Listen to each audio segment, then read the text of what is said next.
सतगुरुदेव की जय। सर्वसंगत से प्रार्थना है, सत्संग प्रारंभ हो रहा है। कृपया सत्संग स्थल पर शांतिपूर्वक विराजमान होकर के श्रद्धा से सत्संग सुने। परमेश्वर की प्यारी आत्माओं से पुनर्निवेदन है, सत्संग प्रारंभ हो रहा है। कृपया सत्संग स्थल पर शांतिपूर्वक विराजमान होकर के श्रद्धा से सत्संग सुने। सत सही।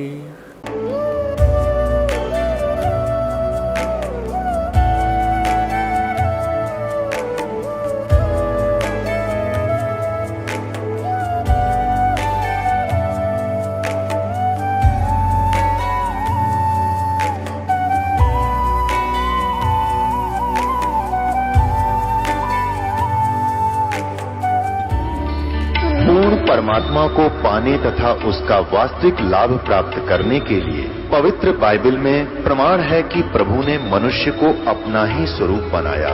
6 दिन में सृष्टि रचकर 7वें दिन विश्राम किया।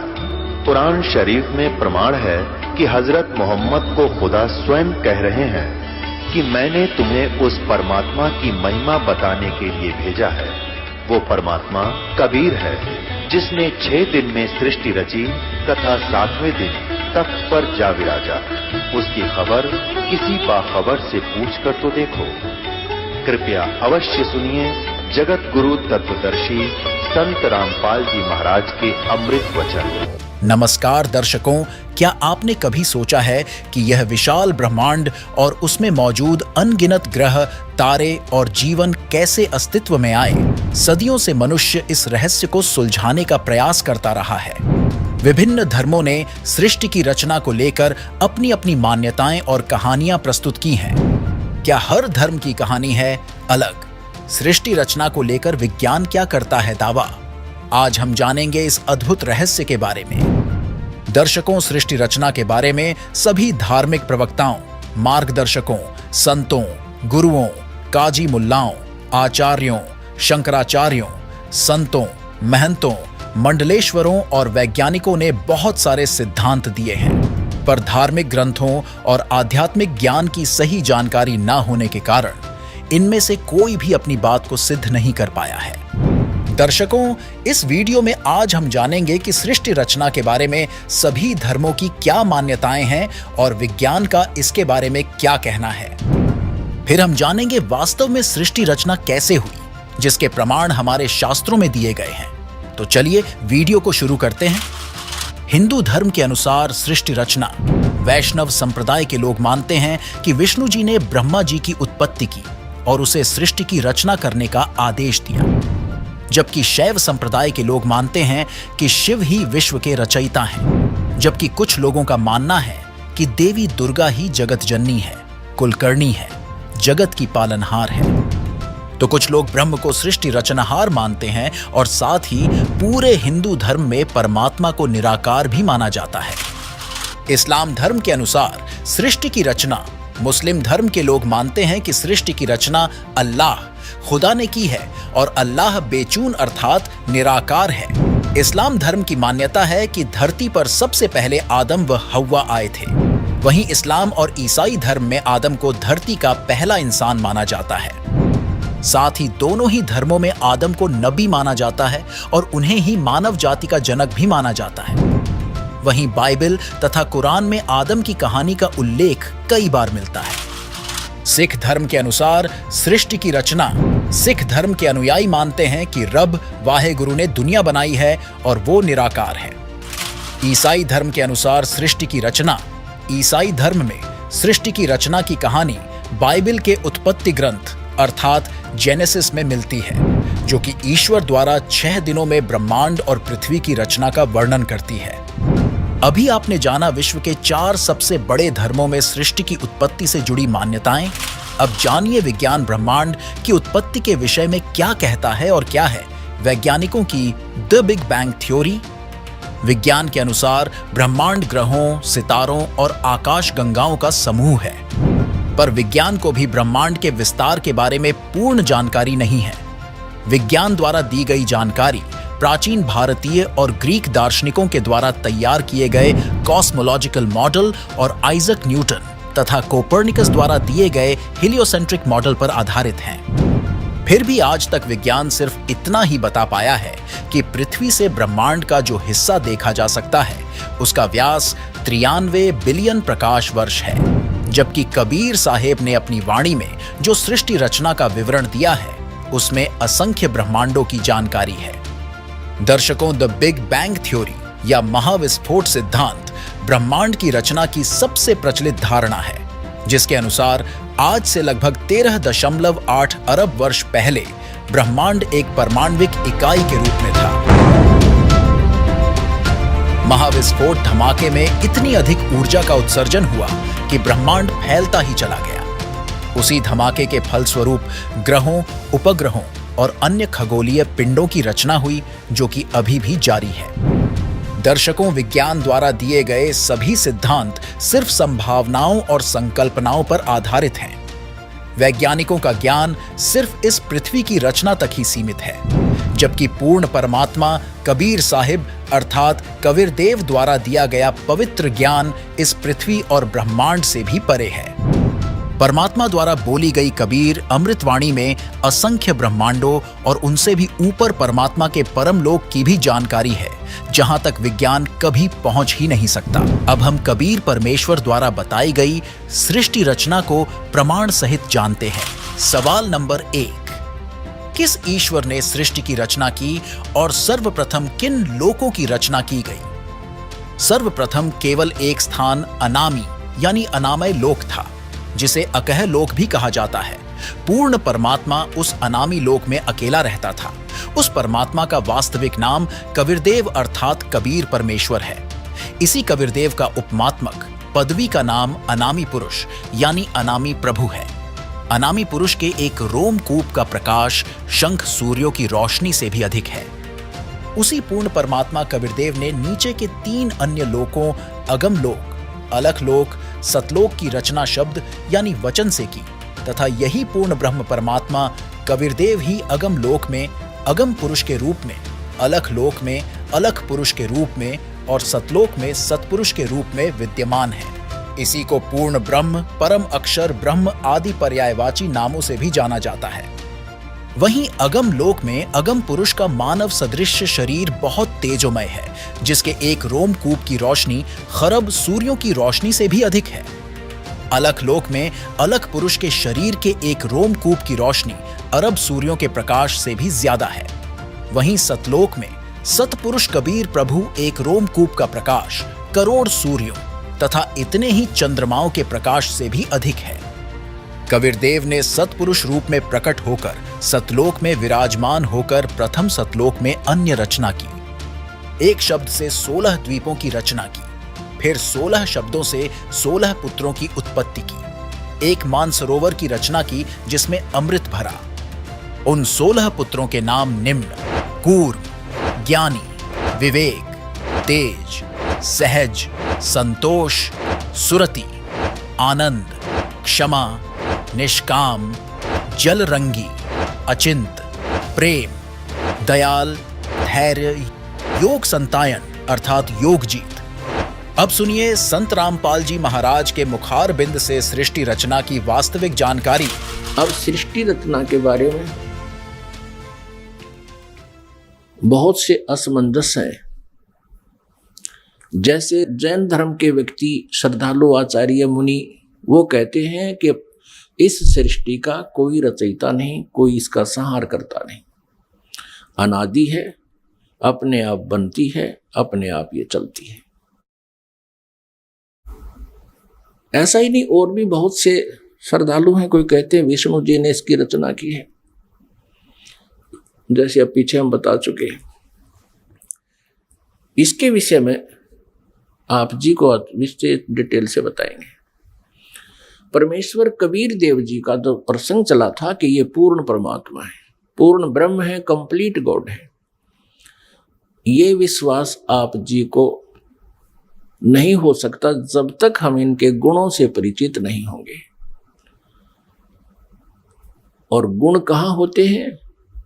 उनके जीवनी में, उनके इतिहास में लिखे होते, जैसे विष्णु जी, श्री शिव जी, श्री विष्णु जी, श्री ब्रह्मा जी, इनकी जानकारी भी इनकी जीवनी में, इनके इतिहास में लिखी है, पुराणों में।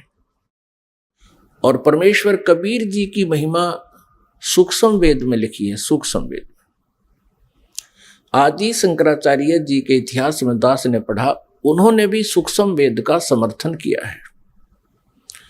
आदि शंकराचार्य ने कहा है कि 4 वेद, ऋग्वेद, यजुर्वेद, सामवेद और अथर्ववेद, ये तो अवेलेबल हैं, लेकिन सूक्ष्म वेद वो 5वां है। उसके विषय में उन्होंने कहा कि वो कैलाश पर्वत पे है। अब कारण क्या है कि 5वें वेद को इस काल ने, ब्रह्म ने नष्ट कर दिया, सूक्ष्म वेद को। उस सूक्ष्म वेद को देने के लिए परमेश्वर स्वयं यहाँ आते हैं, अपने सतलोक से चलकर, मुक्ति धाम से, सनातन परम धाम से गति करके यहाँ आते। उस छुपे हुए ज्ञान को जो काल भगवान ने, ब्रह्म भगवान ने नष्ट कर दिया, यानी छुपा रखा है, वो किसी तक नहीं आने देता। तो उस 5वें वेद को परमात्मा बताने के लिए आते हैं। उस 5वें वेद में लिखा है, और उस वेद को, उस ज्ञान को परमात्मा ने 600 वर्ष पहले अपने मुखारविंद से, अपने मुख कमल से बोला था। इसलिए गीता जी अध्याय नंबर 4 के श्लोक नंबर 32 में कहा है कि अर्जुन, गीता जी अध्याय नंबर 4 के श्लोक नंबर 25 से लेकर 31 तक बताया गया है, कोई देवताओं की पूजा करता है, कोई स्वाध्याय ही करता है, कोई तीक्ष्ण अहिंसावादी व्रतों पर ही आधारित है, कोई प्राणायाम आदि करके ही अपनी साधना को सफल मानता है। ये इस आध्यात्मिक ज्ञान का, धार्मिक यज्ञों का, यज्ञ माने अनुष्ठानों का विस्तार से विवरण 4थे अध्याय के 32वें श्लोक में कहा है कि वो सच्चिदानंद घन ब्रह्म की वाणी में विस्तार से कहा गया है।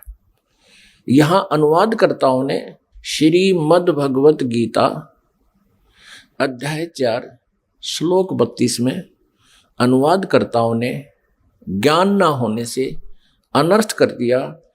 उसमें लिखा है ब्रह्मण मुखे, मूल पाठ में ब्रह्मण मुखे लिखा है, अनुवादकर्ताओं ने लिख दिया ब्रह्मण मुखे का अर्थ लिख दिया वेद की वाणी में। वो गलत लिख दिया, वो गलत अनुवाद किया है। ब्रह्मण मुखे माने सच्चिदानंद घन ब्रह्म की वाणी में, जो अपने मुख से, मुखे माने अपने मुख से मालिक ने जो बोली है, उस मुख से बोली हुई वाणी में विस्तार से कहे गए हैं, और वो है कबीर वाणी। ब्रह्मण का अर्थ यहां इन्होंने गलत कर दिया, वेद लिख दिया। और गीता जी अध्याय नंबर 17 के श्लोक नंबर 23 में ओम तत्सत इति निर्देश है ब्रह्मण त्रिविद समर्थ है, वहां ब्रह्मण का अर्थ इन्होंने ठीक किया है, क्योंकि वहां विचलित नहीं हुए। ये सच्चिदानंद घन ब्रह्म लिखा है ब्रह्मण का अर्थ, तो यहाँ 4थे अध्याय के 32वें श्लोक में भी ब्रह्मण का अर्थ लिखना पड़ेगा, सच्चिदानंद घन ब्रह्म की वाणी में विस्तार से कही गई। फिर 4थे अध्याय के 34वें श्लोक में कहा कि वो तत्व ज्ञान है जो 5वें वेद में लिखा है, सूक्ष्म वेद में लिखा है। उस तत्व ज्ञान को तू तत्वदर्शी संतों के पास जाकर समझ, उनको दंडवत प्रणाम करने से, कपट छोड़ के विनम्र भाव से प्रसन्न करने से वो तत्वदर्शी संत जो उस परमात्म तत्व का ज्ञान कराएंगे। इससे ये भी सिद्ध हो गया कि गीता ज्ञानदाता उस 5वें वेद से परिचित नहीं है, इसलिए उसने ऑप्शन छोड़ दिया कि आप उस ज्ञान को तो तत्वदर्शी संतों से समझो। तो परमेश्वर कबीर देव जी स्वयं आते हैं वो पूर्ण ब्रह्म तत्वदर्शी संत की भूमिका करने के लिए। उन्होंने 600 वर्ष पहले, क्योंकि परमेश्वर कबीर जी सन 1398 में, यानी संवत 1455 विक्रमी संवत 1455 जून यानी ज्येष्ठ की पूर्णमासी को एक शिशु रूप धारण करके कमल के फूल पर विराजमान हुए थे काशी शहर में, लहर तारा तालाब में। फिर लीला करते हुए बड़े हुए, उनको एक नीरू नीमा नाम के जुलाहा उठा ले गए थे। उसी व्यवसाय में मालिक रहने के कारण वो परमेश्वर जुलाहा धारण कहाए। उन्होंने 600 वर्ष पहले अपने उस सूक्ष्म वेद में लिखा है, बताया है। उसको ये दास अब अपने शब्दों में परमात्मा के ज्ञान को आप तक पहुंचाना चाहेगा। परमेश्वर ने बताया है कि सबसे पहले केवल अकेले पूर्ण परमात्मा थे, कबीर देव थे। वो अनामय लोक में रहते थे, अनामय, और परमात्मा अकेले थे। उसके बाद परमेश्वर ने अन्य 3 लोकों की और रचना की। अकय लोक से नीचे वाला अनामय लोक कहो, चाहे अनामी लोक कहो, अकय लोक कहो।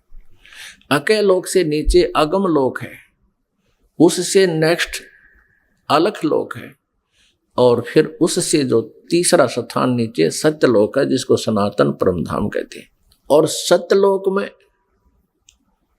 परमात्मा सत्य पुरुष नाम से विद्यमान है। एक ही परमेश्वर ने अपने अन्य 3 रूप और बनाए। तो इस प्रकार प्रत्येक लोक में परमात्मा अलग अलग नामों से, अलग अलग स्थिति से स्वयं ही विराजमान हुए। अब सतलोक के अंदर सृष्टि रचना प्रारंभ की। अपने आत्माओं, जैसे केवल पृथ्वी लोक पर ही, इस पृथ्वी ग्रह पर ही सृष्टि जो है विद्यमान है, और अन्य ये जितने ग्रह हैं, मंगल ग्रह, बुध ग्रह, ये शनि ग्रह, ये सब खाली पड़े हैं। इसी प्रकार सतलोक के अंदर परमात्मा सत्य पुरुष कबीर देव जी, जिसको परम अक्षर ब्रह्म भी कहते हैं, उन्होंने वहां सतलोक में रचना शुरू की। एक वचन से 16 द्वीप बना दिए, 16 द्वीप, और फिर एक एक वचन से एक एक पुत्र की उत्पत्ति कर दी। उन 16 पुत्रों को प्रत्येक द्वीप में रहने का आदेश दे दिया, और अपने उन 16 पुत्रों में से एक पुत्र का नाम अचिंत है। अचिंत से कहा कुछ समय के उपरांत आगे सृष्टि रचना करो। परमात्मा ये दिखाना चाहते थे उन पुत्रों को कि समर्थ के बिना कोई भी प्रयत्न करता है वो सफल नहीं होता। कहते हैं ना, जिसका काम उसी को साजे, और करे तो मूर्ख बाजे। सवाल नंबर 2, ब्रह्म कौन है तथा काल ब्रह्म की उत्पत्ति कैसे हुई? सुनिए ब्रह्म की उत्पत्ति के विषय में संत रामपाल जी महाराज का आध्यात्मिक सत्संग, जिसका प्रमाण कबीर सागर के अध्याय अनुराग सागर पृष्ठ 15-16, अध्याय श्वास गुंजार 15 से 21 पर है। तो अचिंत ने अक्षर पुरुष की उत्पत्ति की, और अक्षर पुरुष वहाँ एक सरोवर है, मान सरोवर, अमृत से भरा हुआ, उसमें जाके सो गया, गहरा चला गया। वहाँ श्वासों से जीवन नहीं है। काफी समय तक वो बाहर नहीं आया।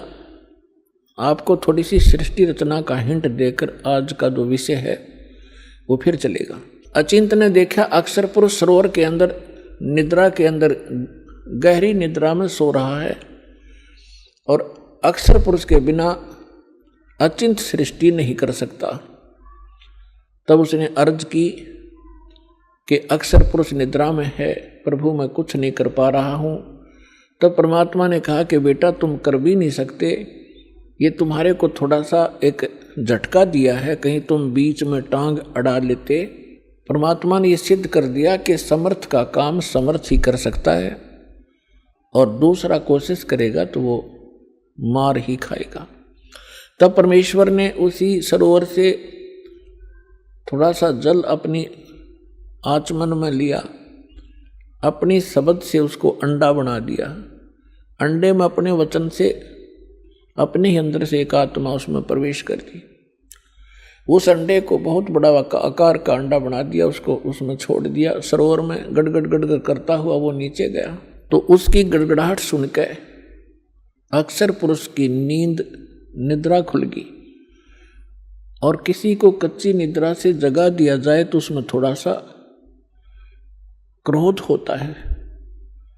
उसने क्रोधवश उसको देखा कि किसने मेरी निद्रा भंग कर दी, तो वो कोप उस अंडे पर टकराया, उससे अंडा फूट गया, उसमें से ये सरपुरुष निकला। सरपुरुष। अब इस अध्यात्म ज्ञान को सुनने के लिए यह सृष्टि रचना एक मास्टर की समझ लेना, और जब तक आप इस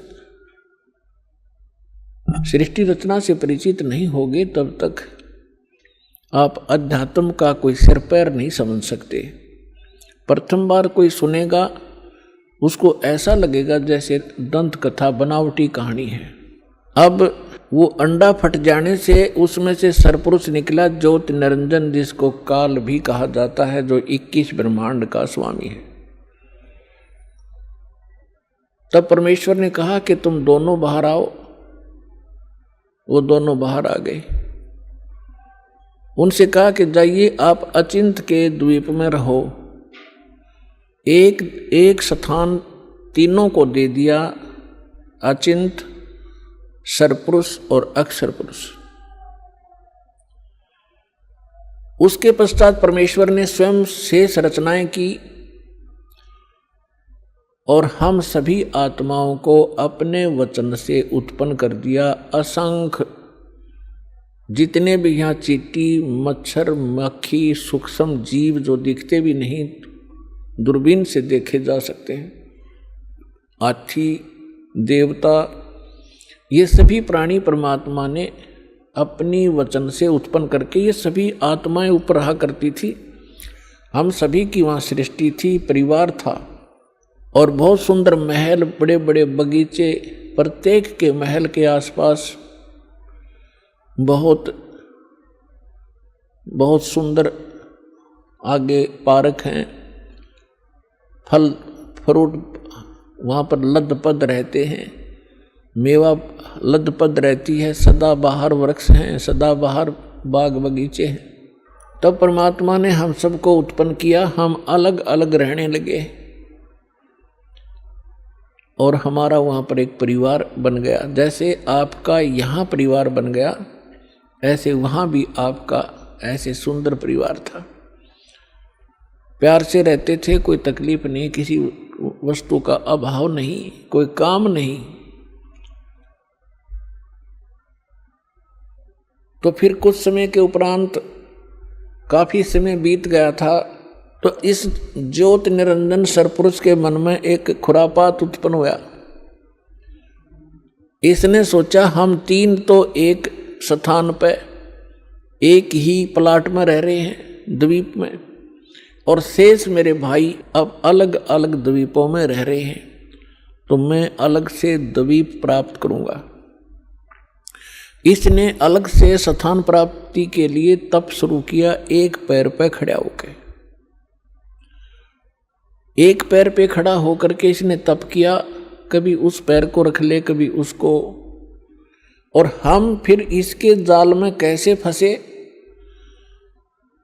हम इस ज्योत स्वरूपी निरंजन को देखने लगे और इसके इस ड्रामे को, इस एक्टिंग को, इस तपस्या को हम देखकर प्रभावित हो गए और ये सोचने लगे बड़ा कमाल कर दिया इसने, एक पैर पर खड़ा है, ओहो कितने युग बीत गए, कितना समय बीत गया। तो ये समझ, आज हमारे अंदर भी एक ऐसी प्रेरणा, ये धारणा या कमजोरी आज भी विद्यमान है। जैसे कोई एक्टर, कोई हीरो या हीरोइन, अभिनेता अभिनेत्री, आप उसको देखते हैं, फिल्म वगैरह देखते हैं उनकी, तो उनसे इतने प्रभावित हो जाते हैं ये जवान नौजवान बच्चे, लड़के या लड़कियां, और वो कभी यहाँ आजा बरवाला में या हिसार में, तो ये नादान बालक है, उसको देखने के लिए वहाँ कई हजारों की संख्या में इकट्ठे हो जाएंगे और वो अपनी रोजी रोटी के लिए चटक मटक करते हैं। और ये फजूल में मुफ्त में डले ढोने के लिए उसको देखने जाते हैं, उन पर इतने आसक्त हो जाते हैं और उनको अपना फेवरेट हीरो और हीरोइन बोलते हैं। मैं बताओ, उनसे लेना एक न देने दो, वो उनको बता टिंडे देंगे, वह अपने लिए नाचें कूदें बकवाद करें 2 पैसे इकट्ठे करने की खातिर, और ये मुंह बाएं देखें जहाँ उसकी खातिर वो खड़ी इतने किलोमीटर पे। तो ये कमजोरी हमारे वहाँ हुई थी। हमें सारी सुविधा वहाँ प्राप्त थी, हमारा समर्थ भगवान हमारे को सब सुविधाएं दे रहा था, और उस सुविधाओं को भूलकर, परमात्मा के एहसान को भूलकर हम इस नीच को देखने लगे, इस काल को। हम इस पर आसक्त हो गए, जैसे ये बच्चे हो जाते हैं एक्टर्स पर।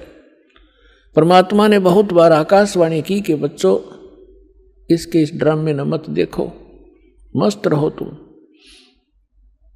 हम ऊपर से सावधान हो गए, जैसे हम बिल्कुल नहीं चाहते, पर अंदर कसक बहुत ज्यादा बन गई। वो तो अंतर्यामी है, हमारी सारी बात जानते थे कि अब ये गए काम तय। जब उसने 70 युग तक तप किया, तब परमेश्वर ने पूछा कि बोल ज्योति निरंजन, आप क्या चाहते हो, क्यों ऐसा ये हठ कर रहे हो। तब उसने कहा, पिताजी मेरे लिए ये स्थान बहुत कम है, मुझे कोई अलग स्थान दे दो, मैं अपना अलग स्थान चाहता हूँ। परमात्मा ने कहा, ठीक है भाई।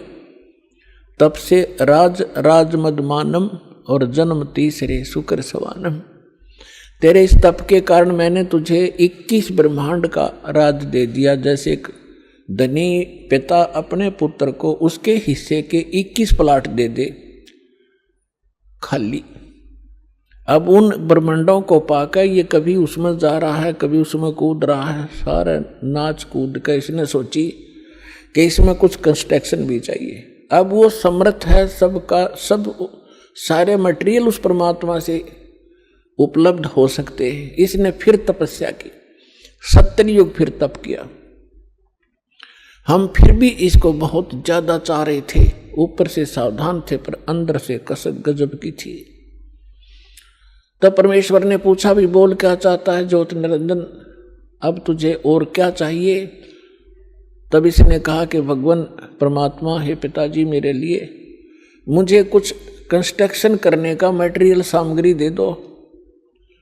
तब परमात्मा ने इसको 5 तत्व और 3 गुण दे दिए और कहा, ले बेटा खेल खिलौनों से। इनको पाकर के इसने फिर सोचा कि अब मैं इसमें कंस्ट्रक्शन भी कर लूंगा, और फिर ये यहाँ मुझे अकेले का दिल लगे नहीं, इसके अंदर कुछ प्राणी चाहिए। इसने फिर से हठ योग शुरू किया। जब इसने तीसरी बार 64 युग तप किया, तब परमात्मा ने पूछा कि बोल ज्योति निरंजन, तू क्या चाहता है। तो जो तूने मांगा मैंने दे दिया, अब क्यों हठ कर रहा है। तब इसने कहा कि प्रभु, हे परमेश्वर, हे पिताजी, मेरा अकेले का दिन नहीं लगता, कुछ आत्मा मुझे दे दो। परमेश्वर ने कहा कि देखो भाई, इस और तपस्या के लिए तू कुछ और मांग सकता है, अन्य तेरे को ब्रह्मांड दे दूंगा, लेकिन आत्मा नहीं दे सकता, क्योंकि ये मेरे अंश हैं और तू इनको घना दुखी कर देगा और मेरे से देखे नहीं जाएंगे फिर ये। तब इसने कहा था, नहीं पिताजी, मैं सत्य का राज करूंगा, जो जैसा कर्म करेगा मैं वैसा ही फल दूंगा, मैं कोई अत्याचार अन्याय नहीं करूंगा। परमात्मा बोले, भी पर एक बात है, यदि कोई सब इच्छा से तेरे साथ जाना चाहता है तो मैं अलाउड कर सकता हूं, नहीं तो मैं नहीं भेजूंगा अपनी आत्मा को, चाहे तू कुछ भी कहे। तो हम पहले से ही जो यहाँ आकर फंस गए, गधे कुत्ते सुअर मच्छर माखी सांप बिच्छू बनकर धक्के खा रहे हैं, हम पहले से इस पर आसक्त थे। जब ये हमारे पास आया, इसने पूछा, इसने कहा कि मैंने पिताजी से ऐसे ऐसे 21 ब्रह्मांड प्राप्त किए हैं, उनमें ऐसे ऐसे बाग बनाऊंगा, उनमें स्वर्ग बनाऊंगा, ऐसे ऐसे झरने बनाऊंगा, हीरे पन्ने जवाहरात के पहाड़ बनाऊंगा, क्या तुम मेरे साथ चलोगे? हम तो पहले ही आसक्त थे। हमने कहा कि यदि पिताजी आज्ञा दे देंगे तो हम चल पड़ेंगे, हम तैयार हैं। इसने पिताजी के पास, परमेश्वर के पास जाकर कहा कि हे भगवान, कुछ आत्माएं मेरे साथ चलने को तैयार हैं। तब परमात्मा ने कहा कि ऐसे नहीं, मेरे सामने स्वीकृति जो करेगा मैं उसको भेज सकता हूँ। अपनात्माओं, एक समस्या और आती है, क्योंकि हम इस नए ज्ञान में सुनते हैं तो हमारे अंदर इतनी शंकाएं उत्पन्न हो जाती हैं जैसे सावन के महीने में घास फूट जाया करे, निरी शंकाएं पैदा होंगी। पर शंका का समाधान इस सत्संग से होगा। सुनते ही रहना, सुनते ही रहना, अपने आप सेटिंग हो जाएगी। अब आपके मन में ये आवेगा कि परमात्मा तो जानी जानते कि हमें कितना कष्ट होगा, तो हमें यहाँ नहीं भेजना था। हम अपनी गलती नहीं मानते कि हमने अपने परम पिता को छोड़कर इस नालायक पर आस्था नहीं करनी चाहिए थी, जो हमें सारा सुख दे रहा था, और वो तो त्याग दिया और इस नंग के पीछे लाग लिए जो आप भिखारी उस परम पिता का। अपने आत्माओं, दूसरा ये एग्जाम्पल समझिए कि जैसे सेब विक्रेता होता है, उसको सेब कितनी प्रिय होती हैं, कितनी कॉस्टली होती हैं।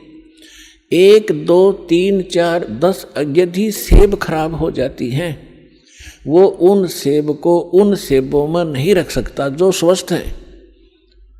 वो भले ही उसको खूब कष्ट होता है, दुख होता है, उसको ये पता है कि देख मेरे को 100-200 रुपए की हानि होगी, वो फिर भी उन खराब सेबों को उठा के और कुरडे में फेंक देता, उसने सूअर खाया कर।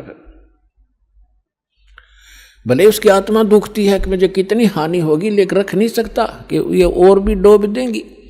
तो हम खराब सेब हो गए थे और परमात्मा ने हमारे को वहां से फेंकना अनिवार्य समझा था। ये एक और एग्जाम्पल आपको बता जा रहा है। अब परमात्मा ने हमारे से आकर पूछा कि बोलो भाई, कौन जाना चाहता है इसके साथ? तो हम अपने पिता के सामने बोल नहीं सके, शर्मिंदा हो गए, लज्जित हो गए, नीची गर्दन कर ली, क्योंकि वो पहले ही कहा करते थे कि इस पर आसक्त ना होना। तब परमेश्वर ने कहा, वो सन्नाटा छा गया, साइलेंट हो गया, सब कुछ शांत हो गए। तब परमेश्वर ने कहा कि क्यों भाई ज्योति निरंजन, ये तो कोई नहीं बोल रहा, तू कह रहा था मेरे साथ जाना चाहते हैं। उसी समय एक आत्मा खड़ा हुआ और उसने खड़ा होकर के कहा कि पिताजी, मैं इसके साथ जाना चाहता हूं।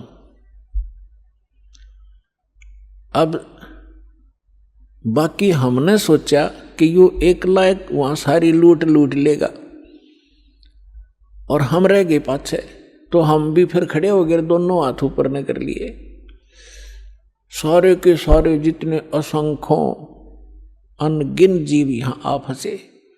तब परमात्मा ने कहा, ठीक है भाई, जो जिसने हृदय से स्वीकृति इसकी की है उसको मैं इसके साथ भेज दूंगा, लेकिन आप जाइए अपने ब्रह्मंडों में, मैं इनको वहां भेजने का तरीका दूसरा अपनाऊंगा। तो परमात्मा ने क्या किया कि जिस आत्मा ने सबसे पहले स्वीकृति दी थी उसका एक युवा लड़की बना दिया अपने वचन पे, और उसके अंदर हम सभी प्राणियों को सूक्ष्म रूप बनाया और सूक्ष्म बना दिया हमारा स्वरूप, और सभी को अपने वचन से उस लड़की के शरीर में प्रवेश कर दिया। अपनात्माओं, अब वैज्ञानिक तरीके से आप अच्छी तरह समझ सकते हो कि हमारे ब्लड के अंदर कितने जीवाणु हैं। 1 ग्राम ब्लड के अंदर 40-40 लाख जीवाणु, ये डॉक्टर लोग बताते हैं कि इतने बैक्टीरिया हैं, इतने फलाने हैं। तो इसको समझने में कति देर नहीं लगेगी। तो इसी प्रकार परमात्मा ने उस लड़की के शरीर में हम सभी को सूक्ष्म बनाकर प्रवेश कर दिया। अब वो लड़की कौन है? ये अष्टंगी है, दुर्गा है, और हम सभी उसमें प्रवेश कर दिए। सवाल नंबर 3, प्रकृति देवी कौन है, जीवात्माओं का सृजन प्रकृति से कैसे हुआ? दर्शकों, सृष्टि रचनहार परमेश्वर कबीरदेव अर्थात कबीर साहिब ने अपने द्वारा रची सृष्टि का वास्तविक ज्ञान बताते हुए पवित्र कबीर सागर अर्थात सूक्ष्म वेद अध्याय ज्ञान बोध पृष्ठ 21 से 22 में बताया है कि पहले ब्रह्म की उत्पत्ति अंडे से हुई, फिर दुर्गा की उत्पत्ति हुई। काल ब्रह्म ने 3 बार तप करके 21 ब्रह्मांड प्राप्त किए, जिसे देख दुर्गा समेत सभी 21 ब्रह्मांड में फंसी आत्माएं काल ब्रह्म पर आसक्त हो गईं और दुर्गा वाली आत्मा ने काल के साथ आने की सर्वप्रथम इच्छा व्यक्त की। तब परमात्मा ने काल के तीसरे बार के तप के बदले जितनी आत्माएं इसके साथ जाने की इच्छा व्यक्त की थी, उन सभी को दुर्गा के शरीर में प्रवेश करके काल के ब्रह्मांड में भेज दिया था, जहां दुर्गा के रूप पर आसक्त होकर काल ब्रह्म ने दुर्गा के साथ बदव्यवहार किया। तब दुर्गा अर्थात प्रकृति देवी ने अपनी इज्जत की रक्षा के लिए इसके पेट में शरण ली। परमात्मा ने बताया कि जहां ज्योति निरंजन काल था, वहां मैं गया और भवानी दुर्गा को ब्रह्म के उदर से निकालकर उन दोनों को 21 ब्रह्मांड समेत सतलोक से 16 शंख कोस की दूरी पर भेज दिया, जहां ज्योति निरंजन यानी धर्मराय काल ने प्रकृति देवी दुर्गा के साथ भोग विलास किया। इन दोनों के संयोग से तीनों गुणों श्री ब्रह्मा जी, श्री विष्णु जी तथा श्री शिव जी की उत्पत्ति हुई, जिसका प्रमाण हमें श्री शिव महापुराण के रुद्र संहिता खंड में अध्याय 5 से 9 तक मिलता है, जिसमें लिखा है कि अपने पुत्र नारद जी के प्रश्न का उत्तर देते हुए श्री ब्रह्मा जी ने कहा कि हे पुत्र, आपने सृष्टि के उत्पत्तिकर्ता के विषय में जो प्रश्न किया है उसका उत्तर सुन। प्रारंभ में केवल एक सद्ब्रह्म ही शेष था, सब स्थानों पर प्रलय था। उस निराकार परमात्मा ने अपना स्वरूप शिव जैसा बनाया, उसको सदाशिव काल रूपी ब्रह्म कहा जाता है। उसने अपने शरीर से एक स्त्री निकाली, वह स्त्री दुर्गा जगदम्बिका प्रकृति देवी तथा त्रिदेव ब्रह्मा विष्णु तथा शिव जी की जननी कहलाए, जिसकी 8 भुजाएं हैं। इसी को शिवा भी कहा जाता है। वहीं संत गरीबदास जी ने परमेश्वर कबीर जी द्वारा रची सृष्टि रचना के विषय में सदग्रंथ साहिब के अध्याय आदि रमैणी पृष्ठ नंबर 690 से 692 में बताया है। आदि रमैणी अदली सारा, जा दिन होते धूंधू कारा, सतपुरुष कीन्या प्रकाशा, हम होते तख्त कबीर खवासा। मन मोहिनी सिरजी माया, सतपुरुष कबीर एक ख्याल बनाया। धर्मराय सिरजे दरबानी, 64 युग तप सेवा ठानी। पुरुष पृथ्वी जाको दीनी, राज करो देवा रख आदीनी। ब्रह्मांड 21 राज तुम दीना, मन की इच्छा सब जग लीना। माया मूल रूप एक छाजा, मोहि लिए जिन हो धर्मराजा। धर्म का मन चंचल चित धारा, मन माया का रूप विचारा। चंचल चेरी चपल चिरागा, या के पर से सर्व सौ जागा। धर्मराय किया मन का भागी, विषय वासना संग से जागी। आदि पुरुष अदली अनुरागी, धर्मराय दिया दिल से टैगी। पुरुष लोक से दिया ढाई, सहज दास के दीप चल आए भाई। गरीबदास जी कहते हैं, इन 500 मिल जगत बंधाना और 184 में जीव सताना। ब्रह्मा विष्णु महेश्वर माया, धर्मराय निरंजन का राज बैठाया। ये खोखापुर झूठी बाजी और भीष्ट बैकुंठ दगासी साजी। उपरोक्त अमृतवाणी का भावार्थ है कि आदरणीय संत गरीबदास जी महाराज ने बताया है कि यहाँ पहले केवल अंधकार था तथा पूर्ण परमात्मा कबीर साहिब जी सतलोक में बने तख्त यानी सिंहासन पर विराजमान थे। हम वहाँ चाकर थे। परमात्मा ने पहले ज्योति निरंजन को उत्पन्न किया, फिर उसके तप के प्रतिफल में 21 ब्रह्मांड प्रदान किए। फिर माया दुर्गा अर्थात प्रकृति की उत्पत्ति की।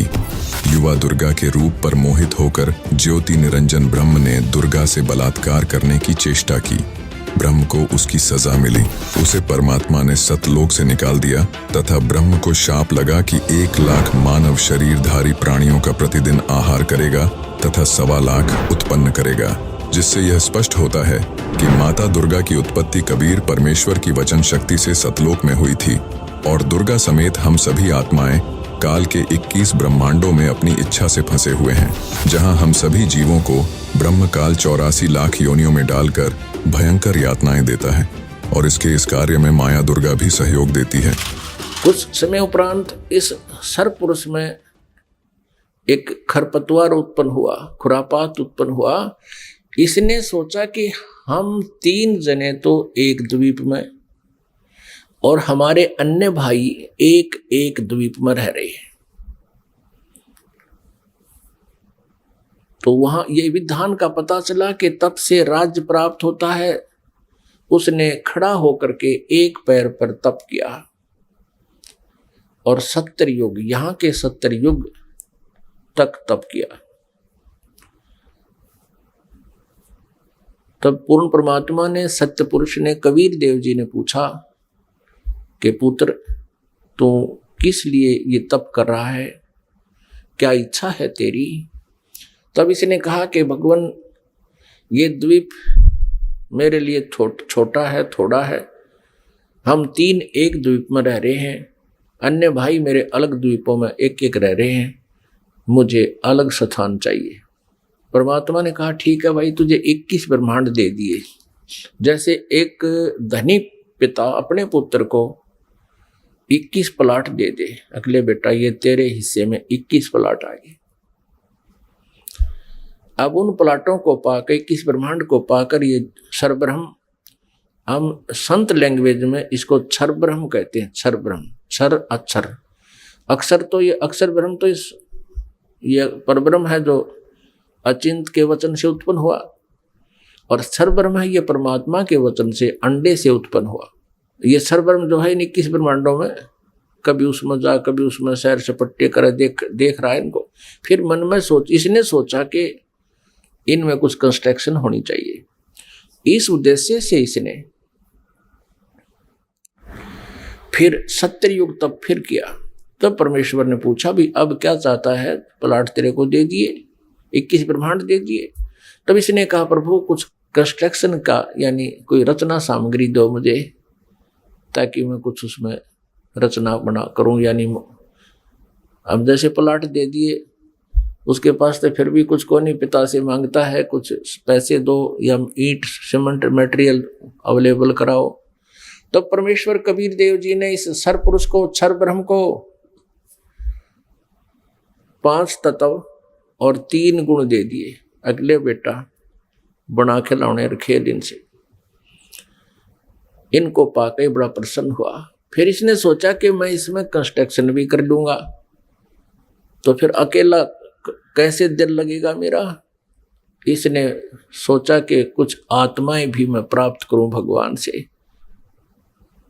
इस क्षर ब्रह्म ने, इस काल भगवान ने फिर तप फिर प्रारंभ किया, एक पैर पे खड़ा होकर।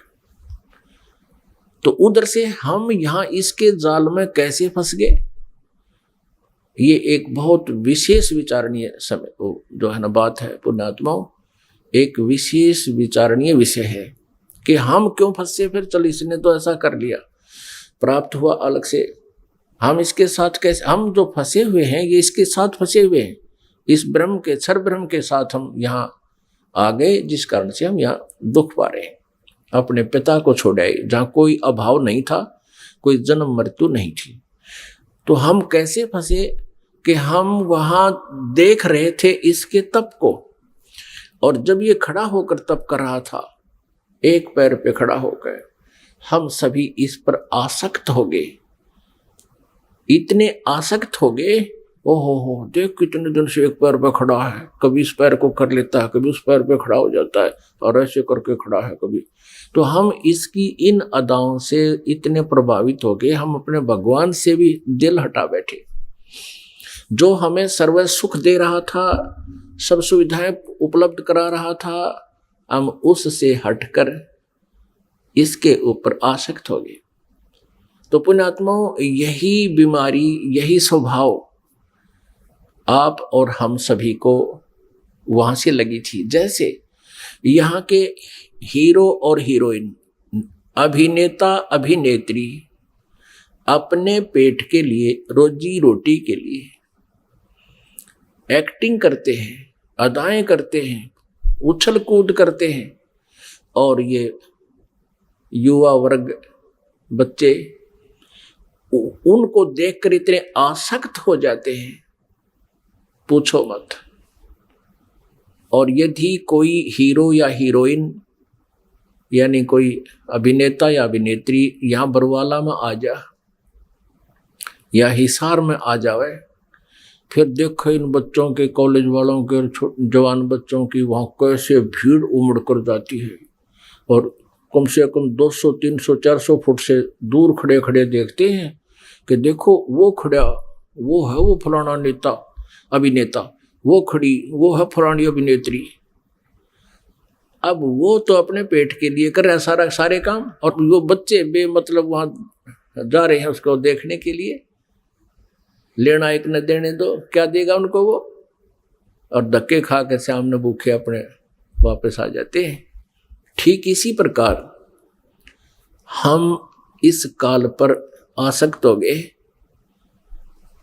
और भगवान से हमारा हृदय हट गया। परमेश्वर कबीर देव जी ने बहुत बार आकाशवाणी की कि कोई भी इस ज्योति निरंजन के इस ड्रामे को मत देखे, इस पे प्रभावित ना हो, आप अपना मालिक में ध्यान रखो। लेकिन हम ऊपर से तो सावधान हो गए, जैसे हम बिल्कुल इसको नहीं चाहते, लेकिन अंदर से कसक नहीं गई। वो तो अंतर्यामी है परमात्मा। तो उस समय परमात्मा के बार बार कहने पर भी हम इस काल से अपना मन नहीं हटा सके, अपनी आत्मा को नहीं हटा सके, और अंदर से इसमें चाह बनी रही। अब इसने तीसरी बार जब तप शुरू किया, इसने परमेश्वर से चाहा कि मैं कुछ आत्मा प्राप्त करूं। जब परमेश्वर ने इससे पूछा, जब इसने 64 युग तप कर लिया, तीसरी बार तब पूछा कि क्या चाहता है ज्योति निरंजन, जो आपने मांगा था वो मैंने आपको दे दिया, अब तू क्यों हट कर रहा है। तब इसने कहा, ज्योति निरंजन ने यानी क्षर पुरुष ने कहा कि प्रभु मुझे कुछ आत्माएं दे दो, मैं अकेला वहां नहीं रह सकता, 21 ब्रह्मांडों में अकेला कैसे रहूंगा। तब परमेश्वर ने कहा कि भी देखो, तेरे तप के बदले में 64 युग जो तप किया, इसके बदले में और राज्य दे सकता हूं, और वस्तु मांग ले वो दे सकता हूं, लेकिन ये आत्मा नहीं दे सकता, क्योंकि ये मेरी आत्मा है। अब ये मेरे वचन से उत्पन्न हुई है, मेरा अंश है, अपने अंश को मैं कैसे दे सकता हूं। लेकिन परमात्मा ने एक ऑप्शन रख दिया कि इसमें एक ऑप्शन है कि यदि वो स्वयं स्वेच्छा से कोई जाना चाहता तेरे साथ तो जा सकते, लेकिन मैं अपनी तरफ से उनको नहीं डाल सकता कुएं में। तब ज्योति निरंजन हमारे पास आया, ये क्षर पुरुष हमारे पास आया। जितनी आत्माएं आज इसके ब्रह्मांडों में हम कैद हो गए, यहाँ कष्ट उठा रहे हैं, ये सभी आत्माएं इसके चारों तरफ उमड़ कर खड़ी होगी। जैसे हीरो आता है, अभिनेता आता है। इसने कहा हमसे कि मैंने पिताजी से 70 युग तप करके बहुत बड़े ब्रह्मांड प्राप्त किए हैं। वहां पर स्वर्ग बनाऊंगा, महास्वर्ग बनाऊंगा, हीरे पन्ने लालों के मैं पहाड़ बनाऊंगा, वहां दूधों की नदी बहाऊंगा, और तुम चलोगे मेरे साथ। अब हम तो पहले ही उसको चाह रहे थे, चाहे वो कुछ भी ना बनाता, उसको चाह रहे थे, उसके ऊपर आसक्त हो चुके थे। तो सभी ने कहा कि हम तैयार हैं आपके साथ चलने को, लेकिन यदि पिताजी आज्ञा दे देंगे तो हम जा सकेंगे। इस क्षर पुरुष ने परमेश्वर कबीर देव जी से, पूर्ण ब्रह्म से, परम अक्षर ब्रह्म से प्रार्थना की, आकर के वापस प्रभु के पास जाकर के करबद्ध खड़ा होकर के कहा कि परमेश्वर, कुछ आत्माएं मेरे साथ जाने को सहमत है। परमात्मा ने कहा, परमेश्वर कबीर देव जी ने कहा कि मेरे सामने हाँ बरवा दे, तब मैं मानू, तो भेज दूंगा। अब परमेश्वर आए, कबीर देव जी हमारे पास, साथ में ज्योति निरंजन भी आया। परमेश्वर कबीर देव जी ने, परम अक्षर ब्रह्म ने पूछा कि आत्माओं, जो ज्योति निरंजन के साथ यानी क्षर पुरुष के साथ जाना चाहते हैं वो हाथ खड़ा करके स्वीकृति दे। अब अपने पिता के सामने हिम्मत नहीं पड़ी किसी भी आत्मा की इतना ढीठपना करें, सबने नीची गर्दन कर दी।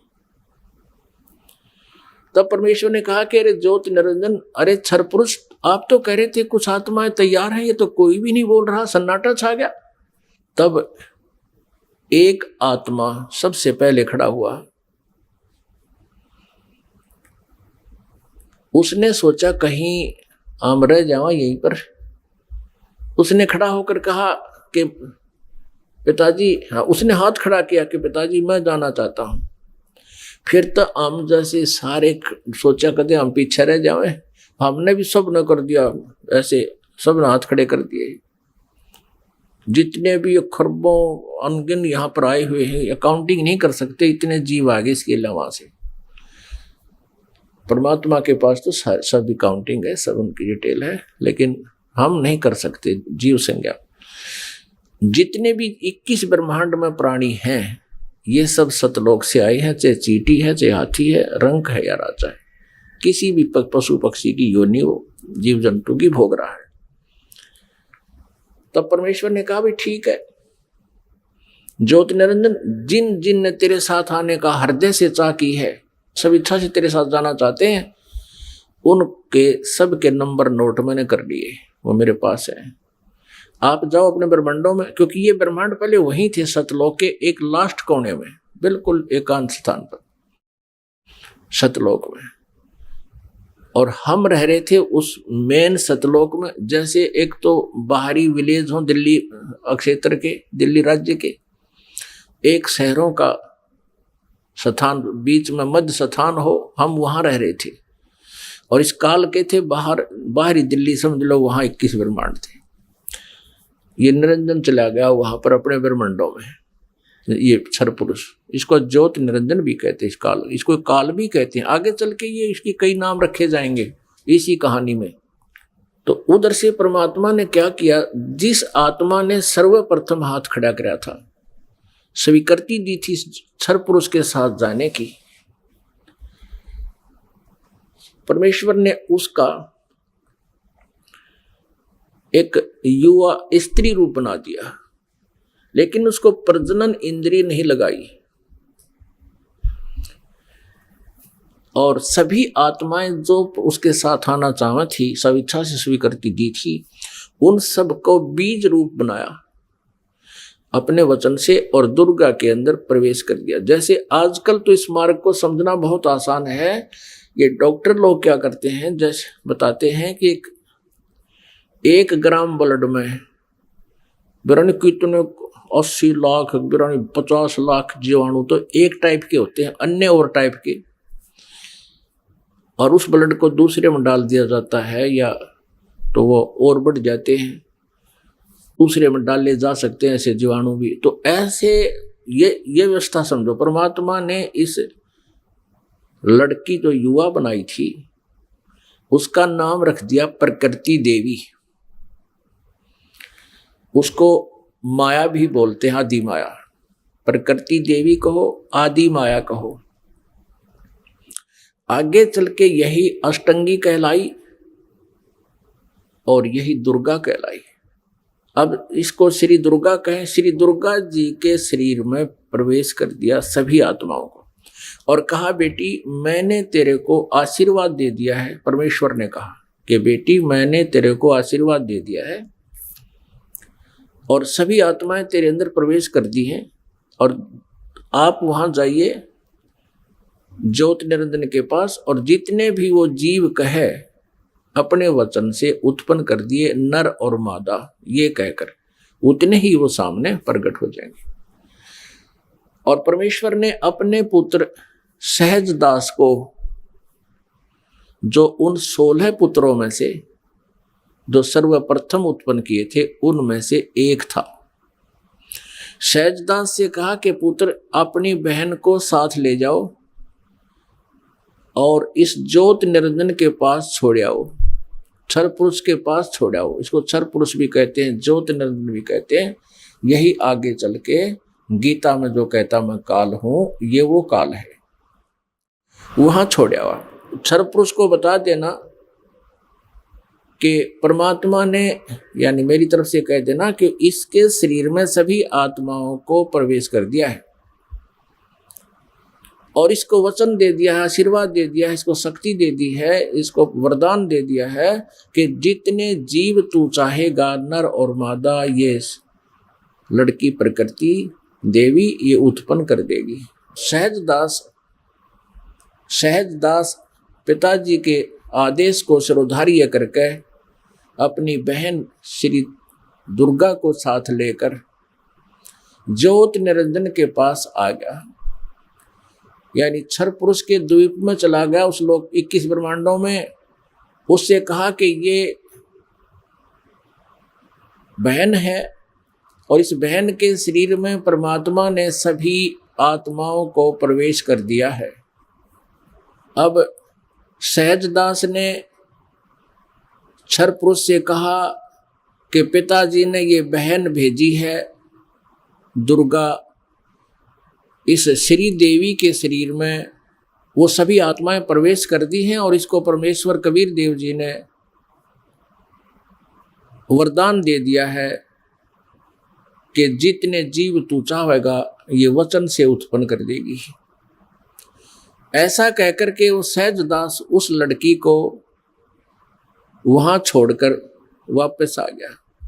अब सहजदास के आ जाने के उपरांत वहां पर प्रकृति देवी और ये ज्योत निरंजन अर्थात क्षर पुरुष ये दोनों रह गए। अब लड़की युवा होने के कारण उसका रूप रंग निखरा हुआ था। अब ज्योत निरंजन यानी क्षर पुरुष के मन में दोष उत्पन्न हो गया। अकेली युवा लड़की को देखकर उसने उस लड़की के साथ, दुर्गा के साथ, श्री देवी के साथ दुर्व्यवहार करना चाहा। तो प्रकृति देवी ने बार बार कहा कि ज्योत निरंजन तू ऐसा कर्म ना कर, मैं आपकी बहन हूं, आप मेरे बड़े भाई हो। आपकी उत्पत्ति परमेश्वर कबीर देव जी से, सतपुरुष से, अंडे से हुई, उसके बाद हमारी भी उत्पत्ति उसी परमेश्वर ने की। आप मेरे बड़े भाई हो, मैं आपकी छोटी बहन हूं, आप मेरे साथ ये जुल्म ना करो।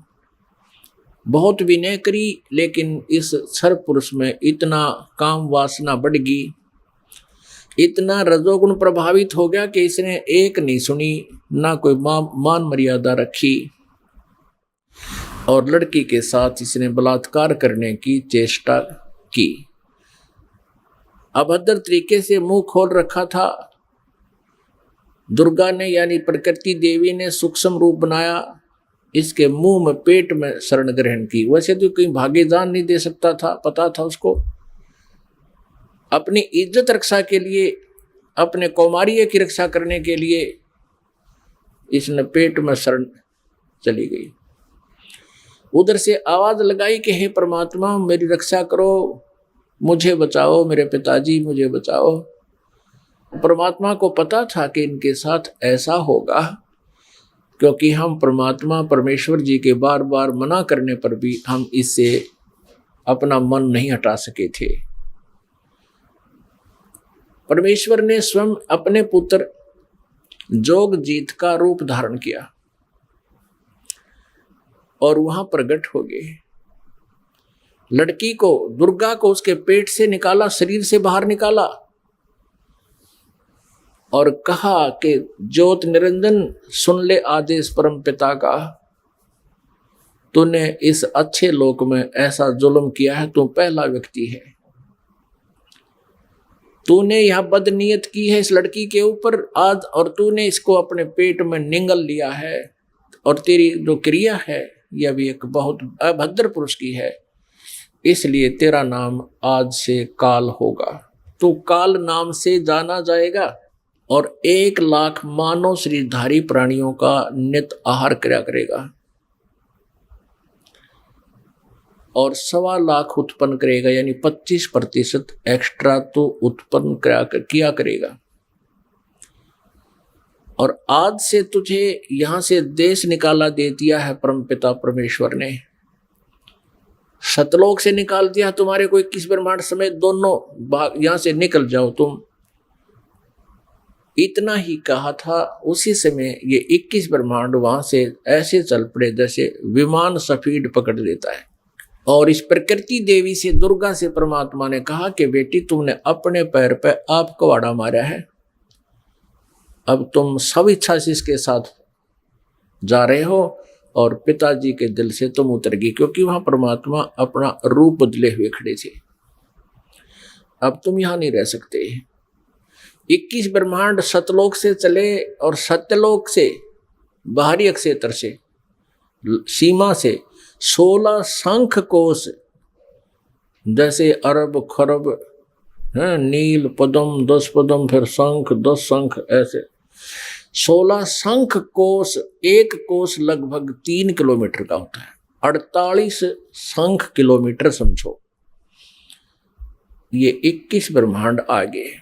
अब ज्योत निरंजन ने सोचा कि जो मेरे साथ होना था वो तो हो चुका है और मैं यहाँ का फुल फ्लैज हो गया, इंडिपेंडेंट हूं, अब अपनी मर्जी चलाऊंगा। इसने फिर से उस दुर्गा के साथ दुर्व्यवहार शुरू किया, श्री देवी के साथ।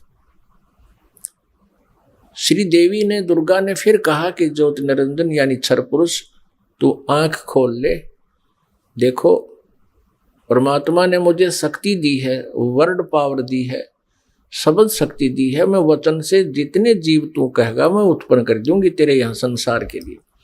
तो ये मैथुन सृष्टि प्रारंभ मत कर। लेकिन ये नहीं माना। दुर्गा ने फिर यातना की कि देख, पहले तो तू मेरा बड़ा भाई, मैं तेरी छोटी बहन, और दूसरे मैं तेरे पेट से निकलकर तेरे शरीर से बाहर आई हूं, मैं तेरी पुत्री होगी, तू किसी नाते की तो लाज रख ले। लेकिन इस ज्योत निरंजन क्षर पुरुष ने उसकी एक नहीं सुनी। तो उसमें परमात्मा ने इस लड़की को प्रजनन इंद्रिय नहीं लगाई थी। फिर इस काल ने, ज्योत निरंजन ने, ये तप से सिद्धियां भी आ जाती हैं, अपनी सिद्धि शक्ति से प्रजनन इंद्री बनाई, दुर्गा से बाई फोर्स विवाह किया और फिर 3 पुत्रों की उत्पत्ति हुई। रजगुण युक्त ब्रह्मा जी, सतगुण युक्त विष्णु जी, तमगुण युक्त शिव जी। इन तीनों को एक एक गुण युक्त कर दिया। इस प्रकार प्रकृति द्वारा आत्माओं का सृजन हुआ। यही प्रमाण श्रीमद् भगवत गीता अध्याय 14 श्लोक 3 से 5 में भी है। मम योनिर्महद् ब्रह्म तस्मिन् गर्भं दधाम्यहम् सम्भवः सर्वभूतानां ततो भवति भारत सर्वयोनिषु कौन्तेय मूर्तयः सम्भवन्ति याः तासां ब्रह्म महद्योनिरहं बीजप्रदः पिता सत्वं रजस्तम इति गुणाः प्रकृतिसम्भवाः निबध्नन्ति महाबाहो देहे देहिनमव्ययम्। कि रज अर्थात रजगुण ब्रह्मा, सत अर्थात सतगुण विष्णु, तम अर्थात तम गुण शंकर, तीनों गुण प्रकृति अर्थात दुर्गा देवी से उत्पन्न हुए हैं। प्रकृति तो सब जीवों को उत्पन्न करने वाली माता है। मैं गीता ज्ञान दाता ब्रह्मकाल सब जीवों का पिता हूँ। मैं दुर्गा अर्थात प्रकृति के गर्भ में बीज स्थापित करता हूँ जिससे सबकी उत्पत्ति होती है। सवाल नंबर 4, श्री ब्रह्मा जी, श्री विष्णु जी तथा श्री शिव जी की उत्पत्ति कैसे हुई? कौन है इनके माता पिता तथा ब्रह्म अर्थात काल क्यों रहता है अव्यक्त? देखिए शिव पुराण में ब्रह्मा विष्णु महेश की उत्पत्ति का प्रमाण। पवित्र शिव पुराण, ये गीता प्रेस गोरखपुर से प्रकाशित है। सचित्र मोटा टाइप, केवल हिंदी। संपादक है हनुमान प्रसाद पोदार। और ये प्रकाशित कहाँ से है? प्रकाशक एवं मुद्रक हैं गीता प्रेस गोरखपुर, गोविंद भवन कार्यालय कोलकाता का संस्थान। इसके आपको 98वें पृष्ठ पर ले चलते हैं। रुद्र संहिता 98वां पृष्ठ, संक्षिप्त शिवपुराण, यह है रुद्र संहिता। और हम यहाँ से नीचे से शुरू करेंगे, यहाँ से ये 5वां अध्याय के अंत में यहाँ से लिंक हो जाएगा आगे का जो हम पढ़ना चाहते हैं। अपने पुत्र नारद की यह बात सुनकर लोक पिता मह ब्रह्मा वहाँ इस प्रकार बोले। नारद ने सृष्टि रचना के बारे में पूछा। ब्रह्मा जी को जैसा ज्ञान था वो ऐसे यहाँ सुनाया 6ठे अध्याय में रुद्र संहिता और पृष्ठ नंबर 99 पर। ब्रह्मा जी ने कहा, ब्रह्मन देव शिरोमणे, तुम सदा समस्त जगत के उपकार में लगे रहते हो। तुमने लोगों के हित की कामना से बहुत उत्तम बात पूछी है। जिस समय समस्त चराचर जगत नष्ट हो गया था, सर्वत्र अंधकार ही अंधकार था,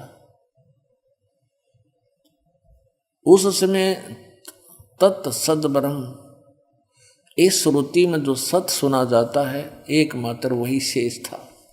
100 पृष्ठ पे जिस परब्रह्म के विषय में ज्ञान और अज्ञान से पूर्ण उक्तियों द्वारा इस प्रकार विकल्प किए जाते हैं, उसने कुछ काल के बाद द्वितीय की इच्छा प्रकट की। उसके भीतर एक से अनेक होने का संकल्प उदित हुआ। तब उस निराकार परमात्मा ने अपनी लीला शक्ति से अपने लिए मूर्ति माने आकार की कल्पना की। फिर वो क्या बना देखिएगा, जो मूर्ति रहित परम ब्रह्म है उसकी मूर्ति भगवान सदाशिव है। ये सदाशिव कौन है? ये काल है, आगे पता लगेगा। ये ब्रह्म है, ब्रह्मा विष्णु महेश का पिता है। अर्वाचीन और प्राचीन विद्वान उन्हीं को ईश्वर कहते हैं। उस समय एकाकी रहकर स्वेच्छानुसार विहार करने वाले उन सदाशिव ने अपने विग्रह से स्वयं ही एक स्वरूप भूता शक्ति की सृष्टि की। विग्रह माने शरीर से। अब ये ब्रह्मा विचलित है। कबीर परमात्मा ने इनको ज्ञान देने की चेष्टा भी की थी, पर उनसे सुना हुए ज्ञान को दूसरी तरह घुमाकर बता रहा है कि सदाशिव ने अपने शरीर से एक स्त्री की उत्पत्ति की, जो उनके अपने श्रीअंग से कभी अलग होने वाली नहीं थी।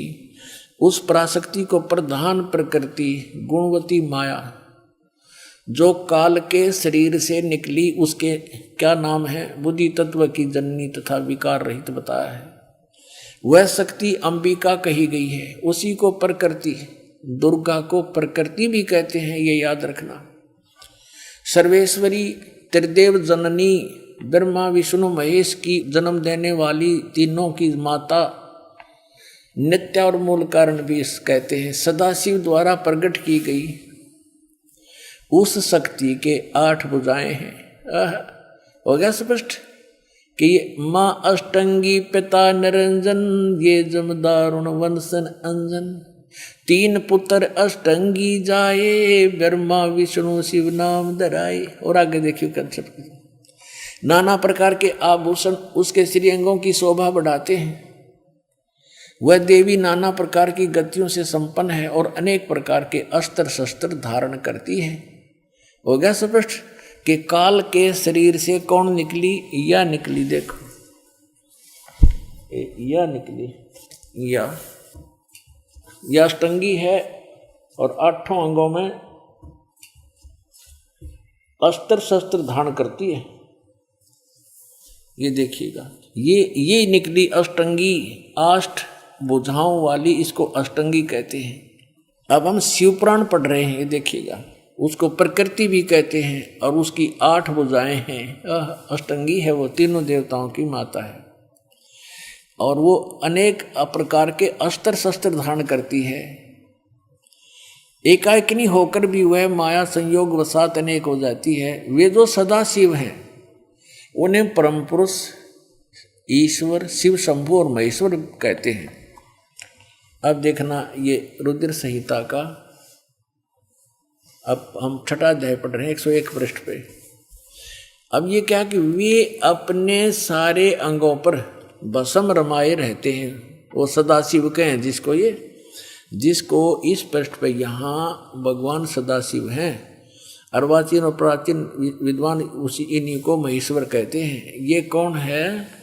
वे अपने सारे अंगों पर भस्म रमाए रहते हैं। उन काल रूपी ब्रह्म ने, इसको काल कहो चाहे ब्रह्म कहो, सरपुरुष कहो, और गीता ज्ञानदाता यही है। श्री कृष्ण में प्रवेश करके बोल रहा है। उन काल रूपी ब्रह्म ने एक ही समय शक्ति के साथ है, यो नाथ नहीं, शक्ति के दुर्गा के साथ शिवलोक नामक अक्षेत्र का निर्माण किया था। उस उत्तम अक्षेत्र को काशी कहते हैं। वे प्रिया और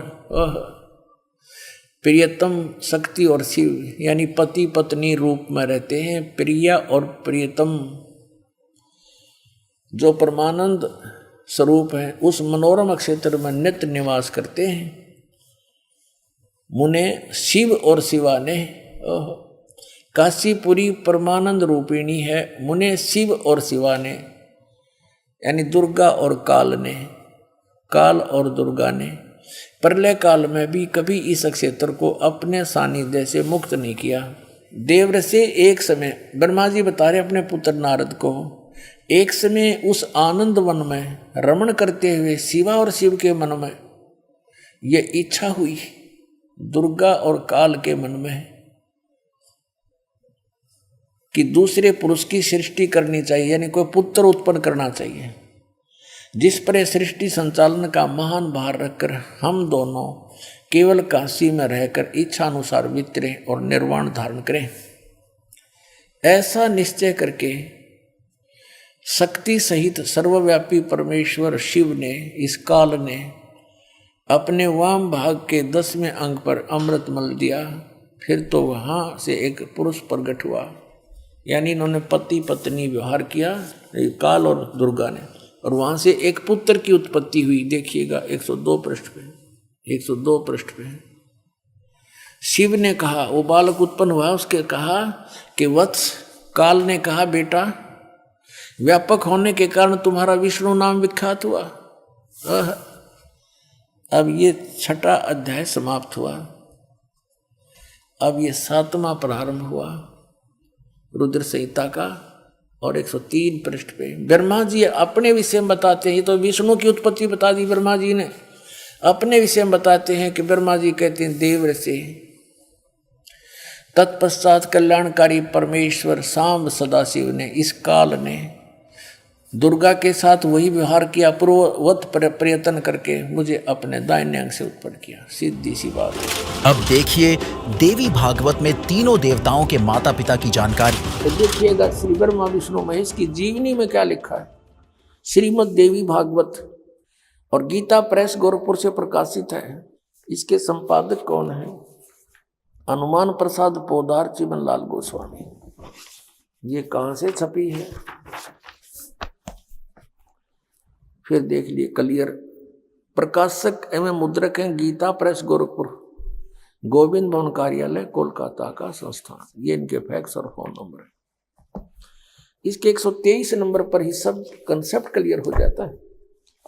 अब तीसरा स्कंध 123 पृष्ठ, और ये देखिएगा, तुम शुद्ध स्वरूपा हो, ये सारा संसार तुम इसे उद्भासित हो रहा है। मैं ब्रह्मा और शंकर हम सभी तुम्हारी कृपा से विद्यमान हैं। श्री विष्णु जी कह रहे हैं अपनी माता दुर्गा के विषय में, और अपनी सतीथि बताते हमारा आविर्भाव और तिरोभाव हुआ करता है। हमारा आविर्भाव माने जन्म, तिरोभाव माने मृत्यु होता है। हम अविनाशी नहीं है, हमारा जन्म मृत्यु होता है। केवल तुम ही नित्य हो, जगत जननी हो, प्रकृति और सनातनी देवी हो। अब इससे ये विषय हो गया कि दुर्गा को प्रकृति भी कहते हैं। भगवान शंकर बोले देवी, यदि महाभाग विष्णु तुम्ही से प्रकट हुए हैं तो उनके बाद उत्पन्न होने वाले ब्रह्मा भी तुम्हारे ही बालक हुए। फिर मैं तमोगुणी लीला करने वाला शंकर क्या तुम्हारी संतान नहीं हुआ? अर्थात मुझे भी उत्पन्न करने वाली तुम ही हो शिवे। संपूर्ण संसार की सृष्टि करने में तुम बड़ी चतुर हो। इस संसार की सृष्टि, स्थिति और संहार में तुम्हारे गुण सदा समर्थ हैं। उन्हीं तीनों गुणों से उत्पन्न हम रजगुण ब्रह्मा, सतगुण विष्णु, तम गुण शिव जी नियमानुसार कार्य में तत्पर रहते हैं। पुण्यात्मा, इस पवित्र सदग्रंथ श्रीमद् देवी भागवत ने थोड़े से विवरण में सब कुछ कंसेप्ट क्लियर कर दिया। इसमें 5 कंसेप्ट क्लियर हो गए, 5 पॉइंट। नंबर 1, ब्रह्मा विष्णु महेश नाशवान है, इनकी जन्म मृत्यु होती है, ये अजरो अमर मृत्युंजय कालज्य नहीं है। और दूसरा ये हो गया कि दुर्गा इनकी जननी है, इनको जन्म देने वाली माता है। तीसरा ये हो गया कि रजगुण ब्रह्मा, सतगुण विष्णु, तमगुण शिव जी है। चौथा ये हो गया कि ये केवल नियमित कार्य ही कर सकते हैं, आपके संस्कार को बदल नहीं सकते। आपके भाग्य में कोई भयंकर दुख है, मृत्यु है या कोई और हानि है तो ये कोई चेंज नहीं कर सकते उसको, क्योंकि वो कर्मों का आधार है। और कर्म में परिवर्तन केवल परम अक्षर ब्रह्म, पूर्ण ब्रह्म, कबीर देव, कबीर साहब कर सकते। और 5वां ये हो गया कि दुर्गा प्रकृति है। दुर्गा को प्रकृति भी कहते हैं। गीता जी अध्याय नंबर 7 के श्लोक नंबर 1 से 4 में कहा कि अर्जुन, अब ये ऐसा ज्ञान बता दूंगा कि इसको जानने के बाद फिर कुछ भी जानना शेष नहीं रहेगा। मेरी 2 प्रकार की प्रकृति है, एक तो ये जैसे जल, पृथ्वी, आयु, वायु, इस तरह के ये 8 प्रकार के, और दूसरी चेतन प्रकृति दुर्गा है।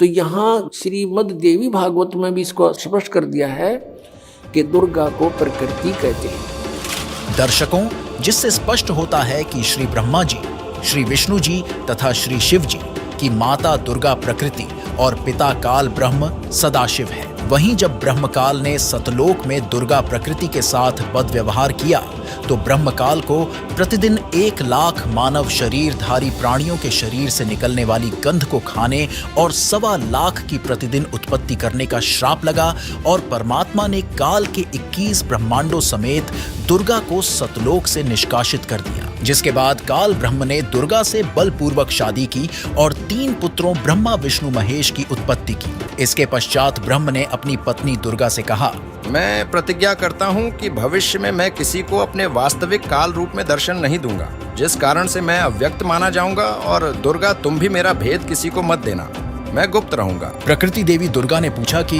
क्या आप अपने पुत्रों को भी दर्शन नहीं दोगे? ब्रह्म ने कहा, मैं किसी भी साधना से किसी को दर्शन नहीं दूंगा, यह मेरा अटल नियम रहेगा, क्योंकि मुझे 1 लाख मानव शरीरधारी प्राणियों का आहार करने का शाप लगा है। यदि मेरे पुत्रों ब्रह्मा, विष्णु, महेश को पता लग गया तो ये उत्पत्ति, स्थिति तथा संहार का कार्य नहीं करेंगे, इसीलिए यह मेरा अनुत्तम नियम सदा रहेगा। इसी कारण गीता ज्ञान दाता काल ब्रह्म ने गीता अध्याय 7 श्लोक 24 में कहा है, अव्यक्तं व्यक्तिमापन्नं मन्यन्ते माम बुद्धयः परं भावमजानन्तो ममाव्ययमनुत्तमम्। कि यह बुद्धिहीन जन समुदाय मेरे अनुत्तम नियम से अपरिचित है कि मैं कभी भी किसी के सामने प्रकट नहीं होता। मैं अपनी योग माया से छुपा रहता हूँ, इसलिए मुझ अव्यक्त को मनुष्य रूप में आया हुआ अर्थात कृष्ण मानते हैं। जबकि काल ब्रह्म ने गीता अध्याय 11 श्लोक 32, 47 और 48 में कहा है कि यह मेरा वास्तविक काल रूप है। इसके दर्शन अर्थात ब्रह्म प्राप्ति न वेदों में वर्णित विधि से, न जप से, न तप से तथा न किसी क्रिया से हो सकती है। सवाल नंबर 5, आखिर क्यों हुआ सागर मंथन और क्या क्या निकला था सागर मंथन में? इकट्ठा करके फिर ये काल क्या कहता है, जब ये तीनों पुत्र युवा हो गए और कार्य करने योग्य हो गए, सृष्टि की स्थिति ये संभालने योग्य हो गए, तब इस काल ने, क्षर ब्रह्म ने, क्षर पुरुष ने कहा अपनी पत्नी दुर्गा से कि आज के बाद मैं किसी के समक्ष अपने ओरिजिनल वास्तविक रूप में नहीं आऊंगा, ये मेरी प्रतिज्ञा है। और आप जाओ नीचे इन लोकों में, 21 ब्रह्मांडों में, और संभालो सारी सृष्टि को। अब दुर्गा ने कहा कि ज्योति निरंजन मैं तेरे बस पड़ गई हूं, अपने पैर पे मैंने आप कुल्हाड़ा मार रखा है, कुल्हाड़ी मार ली, अब तू जैसे नाच नचाएगा मुझे नाचना पड़ेगा। एक बात बता, मैं स्त्री अकेली कैसे इतने लंबे चौड़े ब्रह्मांड को चलाऊंगी? आप मेरे साथ रहोगे तो मुझे सहयोग मिलेगा। तब उसने कहा कि मैं गुप्त रहूंगा, कभी किसी के समक्ष नहीं आऊंगा, अपनी योग माया से छुपा रहूंगा, लेकिन मैं तेरा सहयोग पल पल पर देता रहूंगा। तू तो केवल निमित्त मात्र होगी, जो भी कुछ करूंगा मैं अपना आप करूंगा, मेरे कर्म अलौकिक होंगे। इतना कहकर दुर्गा को इन तीनों पुत्रों के पास भेज दिया। दुर्गा ने इन तीनों को सचेत किया, एक स्थान पर इकट्ठा कर दिया प्रेरणा कर करके। तब इनसे कहा कि तुम तीनों कार्य करो अपना अपना। ब्रह्मा सृष्टि उत्पत्ति और विष्णु सतिथि और शिव संहार करो। तब इन्होंने कहा कि माता कहीं स्थान तो है ही नहीं, सब जल ही जल है, हम कहाँ रहेंगे। इनको वहाँ समुद्र के अंदर अक्षीर समुद्र में रखा हुआ था। तब दुर्गा ने कहा कि तुम चलो तीनों विमान में बैठो। इनको बहुत कुछ दिखाया, ऊपर के लोक लाख दिखाए सारे। फिर इन तीनों को की 3 राजधानियां बना रखी हैं, एक शिवपुरी, एक विष्णुपुरी और एक ब्रह्मापुरी। शिवलोक कहो से शिवपुरी कहो, ब्रह्मापुरी को से ब्रह्मालोक कहो, और विष्णुपुरी को से विष्णुलोक कहो। इनको तीनों को एक एक लोक में भेज दिया, अपनी न्यारी स्थान दे दिए। फिर इनसे कहा कि तीनों से कहा कि जाओ तुम सागर मंथन करो। आदेश दुर्गा को देता है ये ब्रह्म सरपुरुष क्षर ब्रह्म, और दुर्गा इन बच्चों से कह देती है कि जाओ तुम सागर मंथन करो। आगे से काल ने सब व्यवस्था कर रखी थी। प्रथम बार जो सागर मंथन हुआ, इस काल ने क्या किया कि अपने श्वासों से 4 वेद छुपा दिए उसमें समुद्र में। सागर मंथन करने से वो 4 वेद बाहर आए, लिपिबद्ध हुए वे। जैसे दूध का प्रारूप कुछ होता है, उसमें जामन लगा देते हैं, दही बनती है, दही को रिड़कते हैं तो मक्खन का कुछ और ही प्रारूप होता, फिर दोबारा लस्सी में नहीं मिल सकता। तो इस प्रकार वो 4 वेद अपने आप बहुत सुंदर कमल के फूलों पर रखे हुए आए। ब्रह्मा ने 4 उठा लिए।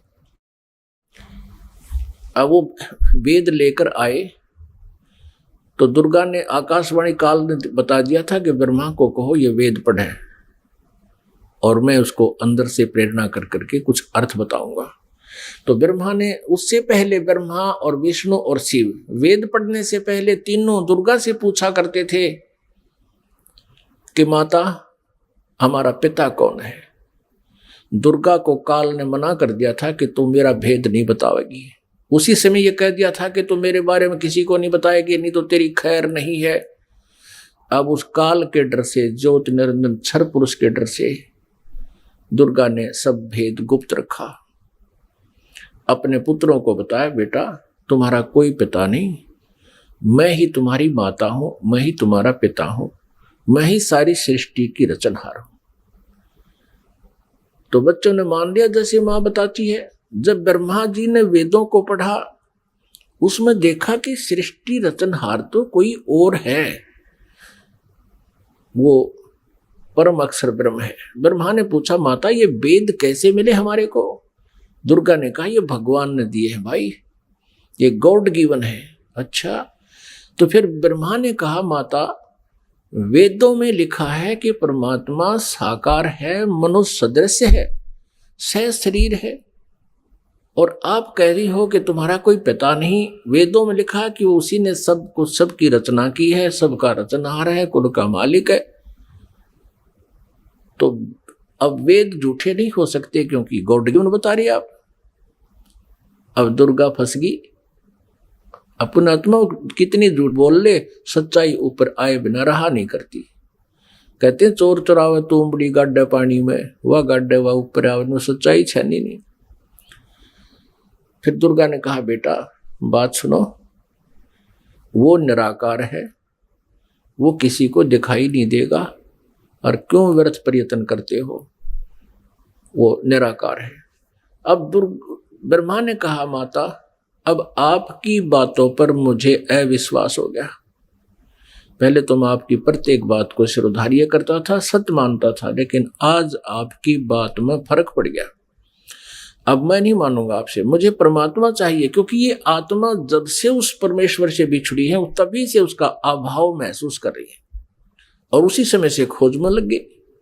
यहां हम आगे जहां हम उसको जिस विधि से खोजना चाहते हैं वो मिल नहीं सकता, क्योंकि चारों वेदों में केवल ब्रह्म तक के पाने की, इस क्षर पुरुष तक के पाने की विधि लिखी है। उस परम अक्षर ब्रह्म के पाने की विधि इसमें ऑप्शन छोड़ रखा है। यजुर्वेद अध्याय नंबर 40 के मंत्र नंबर 10 से लेकर 13 में स्पष्ट किया है। जो वेद ज्ञानदाता ब्रह्म कह रहा है कि उस परमेश्वर के बारे में कोई तत्वदर्शी संत बताओगे, उनसे पूछो। ये वेद भी यही कहते हैं। वेदों का सारांश गीता जी है। गीता जी अध्याय नंबर 4 के श्लोक नंबर 34 में भी यही कहा है। ये गीता ज्ञानदाता ये क्षर पुरुष है, श्री कृष्ण में प्रवेश करके बोलता है। वो भी यही कहता है कि उस परमात्म तत्व की जानकारी की तत्वदर्शी संतों से जाकर समझो, वो बताओगे। तो वेदों में जो प्रमाण लिखा है, तो ब्रह्मा ने सोचा कि वेदों में लिखा है कि ओम का नाम है और ओम नाम से जाप करूंगा मैं। और हठ योग कैसे शुरू किया इसने? अब वेदों में हठ योग करना नहीं लिखा, जैसे तप करते हैं ये ऋषि महर्षि, ये नहीं लिखा कहीं पर भी। लेकिन वो तप कहाँ से ग्रहण किया? इस तप वाला जो हठ योग की साधना कहाँ से ग्रहण करी ब्रह्मा ने? ब्रह्मा जी जब उत्पन्न हुआ, श्री विष्णु जी के नाभि से कमल निकला और उसके ऊपर ये बैठे विराजमान पाया अपने आप को। काफी समय तक उस डंठल को पकड़कर नीचे उतरा, ऊपर नीचे घूमा, कहीं और छोर नहीं मिला, तो वापस उस कमल के फूल पर आकर विराजमान हो गया। तब आकाशवाणी करी क्षर पुरुष ने, ज्योति निरंजन ने, कि तप करो तप करो। अब ब्रह्मा ने वो आकाशवाणी परमेश्वर की मान कर तप शुरू कर दिया। जब इसने 1000 वर्ष तक तप कर दिया, फिर आकाशवाणी हुई कि सृष्टि करो। अब तप से बैटरी चार्ज होगी। तो अब ब्रह्मा जी ने सोचा, वेदों में जो लिखा है ये भी भगवान की वाणी, और जो मैंने सुना हुआ भी भगवान की वाणी। अब वेदों में जो ज्ञान है वो परमेश्वर परम अक्षर ब्रह्म का दिया हुआ है। 5 वेद दिए थे परमेश्वर ने इस क्षर पुरुष को, इसके अंतःकरण में फीड कर दिए थे। अब जैसे किसी अंतःकरण में फीड कर दिए तो समय रख दिया परमात्मा ने, उसके बाद वो अपने आप बाहर आने थे वो बाहर, 5 आगे। लेकिन इसने देखा पढ़ करके 5वें वेद में बहुत जानकारी थी परम पिता की, सत्य पुरुष की, परम अक्षर ब्रह्म की। इसने उसको नष्ट कर दिया और 4 वेद दे दिए। अब चारों वेदों को ब्रह्मा जी ने पढ़ा तो कहा, माता इसमें ओम नाम लिखा है और मैं परमात्मा को पाऊंगा। दुर्गा ने कहा कि यदि तेरा पिता तुझे नहीं मिला, तू कहाँ जा रहा है, तो तू क्या करेगा भाई अगर तेरे को तेरा पिता नहीं मिला? क्योंकि उसने प्रतिज्ञा कर रखी है तुम्हें दर्शन नहीं देगा। तो ब्रह्मा ने कहा कि मैं तुझे अपनी शकल नहीं दिखाऊंगा यदि भगवान नहीं मिला, क्योंकि वेदों में लिखा ओम। यजुर्वेद अध्याय नंबर 40 के मंत्र नंबर 15 में स्पष्ट किया कि ओम कर्तु समर कल्बे समर कर्तुम समर। इसलिए ये ओम नाम है क्षर पुरुष का, ब्रह्म तक का, क्षर ब्रह्म का। और परम अक्षर ब्रह्म के बारे में वेदों में ज्ञान नहीं है साधना का, लेकिन उसकी महिमा बहुत लिखी है। 3 वेदों को पढ़ने वालों ने परमात्मा की महिमा तो पूर्ण परमात्मा वाली ग्रहण कर ली और साधना इस ब्रह्म वाली कर ली। जानकारी परम अक्षर ब्रह्म की अधिक है, जिसको परम अक्षर ब्रह्म कहते हैं, सत्य पुरुष भी कहते हैं। लेकिन उसके पाने का मेथड नहीं है, वे ऑफ वर्शिप नहीं है। वे ऑफ वर्शिप यानी पूजा की विधि केवल ब्रह्म तक की है, वो ओम नाम है। गीता जी अध्याय नंबर 17 के श्लोक नंबर 23 में 3 मंत्र के जाप का प्रावधान है। ओम तत्सत इति निर्देश है ब्रह्मण त्रिविध समर्थ है। और गीता जी अध्याय नंबर 15 के श्लोक नंबर 1 से 4 में और 16 और 17 में विस्तार से विवरण दिया गया है कि इस संसार रूपी वृक्ष की तना कौन है, जड़ कौन है और शाखा कौन है, डार कौन है, पत्ते क्या हैं। इनको जो जानता है वो तत्वदर्शी संत है। और उसमें 16 और 17 श्लोक में 15वें अध्याय के गीता जी में सर्वपुरुष, अक्षर पुरुष और परम अक्षर ब्रह्म यानी उस उत्तम पुरुष है तू अन्य, इन सर पुरुष और अक्षर पुरुष से कोई अन्य है, वो परम अक्षर ब्रह्म है। गीता जी अध्याय नंबर 8 के श्लोक नंबर 1 में अर्जुन ने पूछा कि आप जी ने जो अध्याय नंबर 7 के मंत्र 29 में जिस तत्ब्रह्म के बारे में कहा प्रभु वो किम तत्ब्रह्म, उसका उत्तर गीता ज्ञानदाता ने 8वें अध्याय के 3रे श्लोक में दिया है कि वो परम अक्षर ब्रह्म है और वही सबका सृष्टि रचनहार है, तीनों लोकों में प्रवेश करके सबका धारण पोषण करता है। 15वें अध्याय के 17वें श्लोक में स्पष्ट किया है। तो वो परम अक्षर ब्रह्म है, उसकी जानकारी वेदों में पाने की नहीं है, वो तो तत्वदर्शी संत बताएगा, ये दास बताएगा, परमात्मा ने भेजा है उस इसी उद्देश्य से। वो ना होने से ब्रह्मा जी ने ओम नाम का जाप किया, 4 युग तक समाधि लगा के हठ योग भी किया। तब दुर्गा ने अपने वचन से एक लड़की उत्पन्न की और उससे कहा कि बेटी आप जाओ और ब्रह्मा को जो समाधिस्थ है उसको उठाओ और कहो कि आपको माता याद कर रही है, तेरे बिना सृष्टि नहीं रची जा रही। अब 4 युग जब बीत गए, आकाशवाणी की दुर्गा को सरपुरुष ने कि दुर्गा सृष्टि रचो। दुर्गा ने कहा, प्रकृति देवी ने कहा कि आपका ज्येष्ठ पुत्र आपकी खोज में गया है, मेरे मना करते करते भी गया है।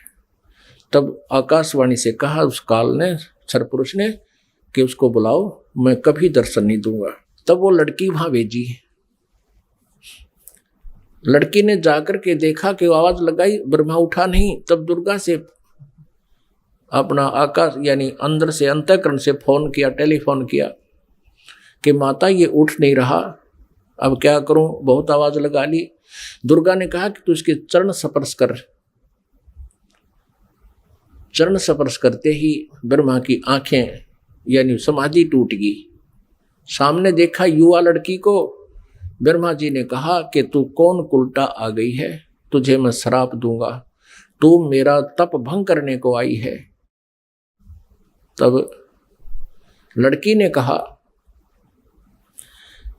कहा मेरे को माता ने भेजा है और आपके बिना सृष्टि रची नहीं जा रही है, बहुत चिंता है माता को, आप चलो। तब ब्रह्मा ने कहा कि कैसे चलूं, पिता के दर्शन हुए नहीं। माँ से मैं प्रतिज्ञा करके आया था कि यदि प्रभु मुझे प्राप्त नहीं हुए तो मैं तुझे शकल नहीं दिखाऊंगा, दर्शन नहीं दूंगा, लौट कर नहीं आऊंगा। अब कैसे चलो, मुझे परमात्मा मिला नहीं। फिर ब्रह्मा ने कहा कि तू एक काम कर, मेरी झूठी गवाही दे दे तो मैं तेरे साथ चल पड़ूं। अब उस लड़की ने सोचा कि माँ का कार्य नहीं हुआ तो अक्षुब्ध होगी, और यदि मैं झूठ बोलूंगी तो ये कह दे कि इसने अपनी मर्जी से बोला है, तो फिर मैं मारी जाऊंगी, मेरे ऊपर ज्यादा भार आएगा। तब उसने शर्त रखी कि तू मेरे साथ विलास कर, तब मैं तेरी झूठी गवाही दूंगी, तू मेरे साथ ऐसा कर। ब्रह्मा ने सोचा कि परमात्मा के दर्शन हुए नहीं, वैसे मैं घर जा नहीं सकता। उसने उस लड़की की बात को स्वीकार किया। फिर लड़की ने अपने वचन से एक और लड़की उत्पन्न की और कहा कि 1 से 2 गवाह ज्यादा अच्छे होते हैं।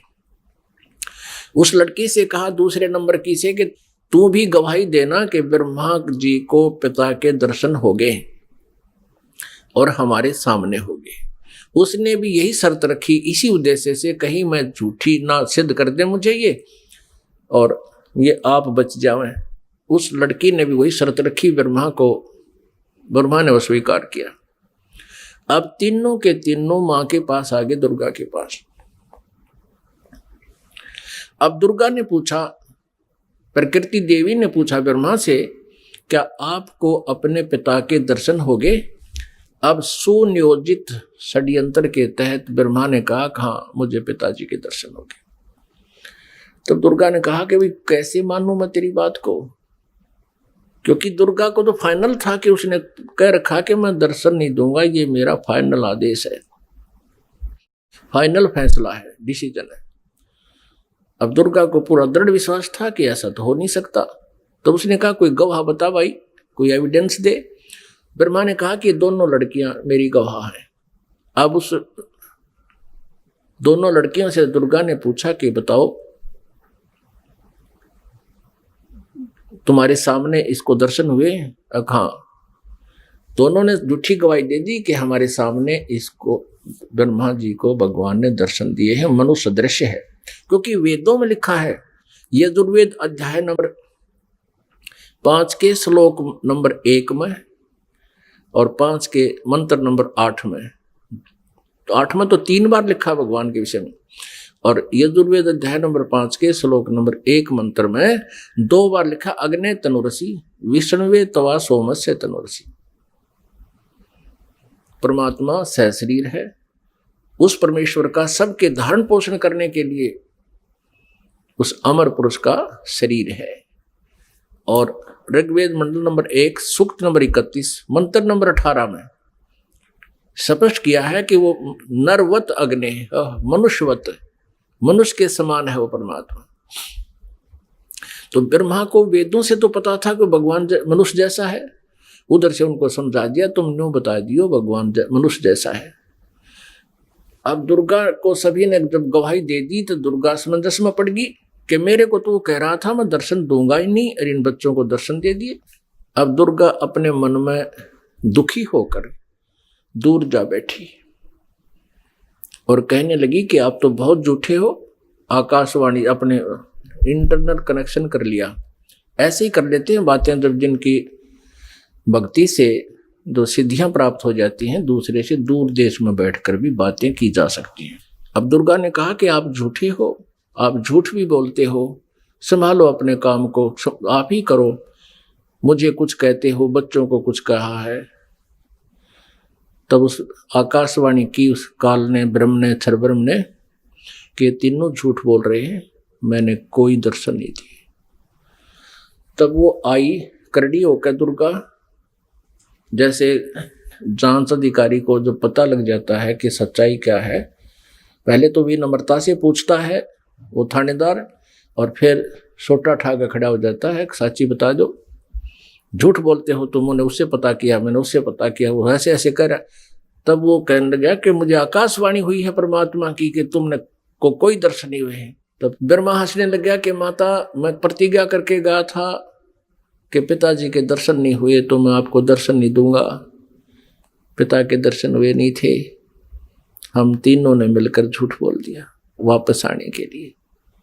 तब दुर्गा ने हम तीनों को श्राप दे दिया। ब्रह्मा को श्राप दिया कि तेरी जग में पूजा नहीं होगी, और तेरे जितने भी अनुयायी वंशज होंगे, तेरे जैसे लपाड़ लफंडर झूठे होंगे, सच्चाई का पता नहीं होगा, पर विद्वान कब आएंगे।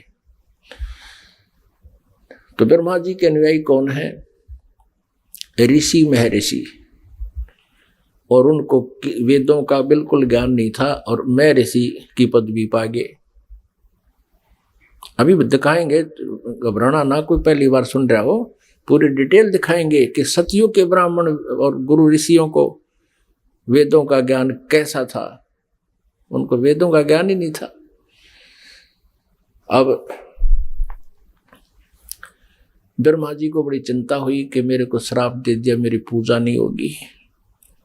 ब्रह्मा मूर्छित हो गया, इस आघात ऐसी लगी उसको वचन की। फिर दुर्गा ने विष्णु जी से पूछा कि पुत्र तू भी अपने पिता की खोज कर ले, कहीं फिर बाद में सृष्टि के दौरान तुम समाधि लाकर बैठ जा और सृष्टि कर्म में बाधा पड़े। विष्णु जी चल पड़े पिता की खोज के लिए, शेष नाग के लोक में पहुंच गए। अपने आत्माओं, प्रत्येक प्राणी ने अपनी जो डायरेक्शन कायम कर रखी है, सीमा कायम कर रखी है। जोटे ने भैंसे ना अपनी कर रखी है, जब दूसरा भैंसा आ जाता लड़ मरा उसके साथ। कुत्ते ने अपनी सीमा बांट रखी है। ऐसे ही जो ही शेष नाग के लोक में विष्णु जी ने प्रवेश किया, तो शेष नाग ने सोचा कि तेरे लोक में, तेरी जुरिडिक्शन में ये कैसे आ रहा है निर्भय होकर के, इसको किसी का खौफ नहीं, मैं यहाँ का सम्राट हूं। अब जो ही विष्णु जी निकट आए तो उसने 1000 फन ऐसे फैला लिए शेष नाग ने, और 1000 फनों से विष का फुहारा छोड़ दिया।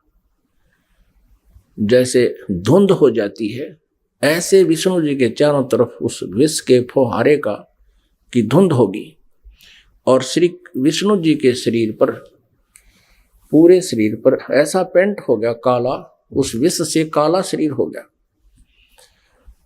अब विष्णु जी ने देखा कि इस नाग ने ये क्या कर दिया, मैंने इसको कुछ कहा नहीं, आगंतुक के साथ ये ऐसा दुर्व्यवहार करता है, मैंने इसको कुछ कहा नहीं, कोई इसको हानि पहुंचाई नहीं, मैं तो अपना कोई किसी खोज में आया था और इसका इतना दिमाग खराब है।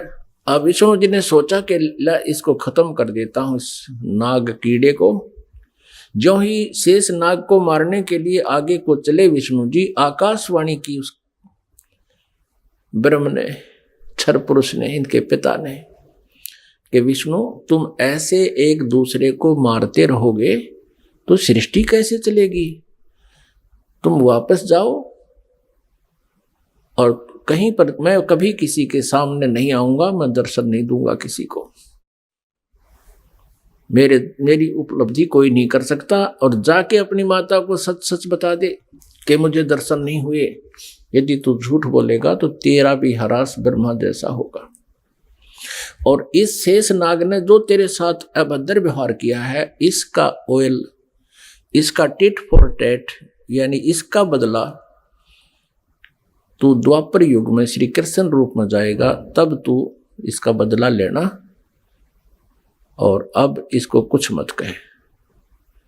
विष्णु जी को जब आकाशवाणी हुई, उसने परमात्मा की आकाशवाणी मान के वापस मां के पास आ गया। दुर्गा ने पूछा, बेटा तूने अपने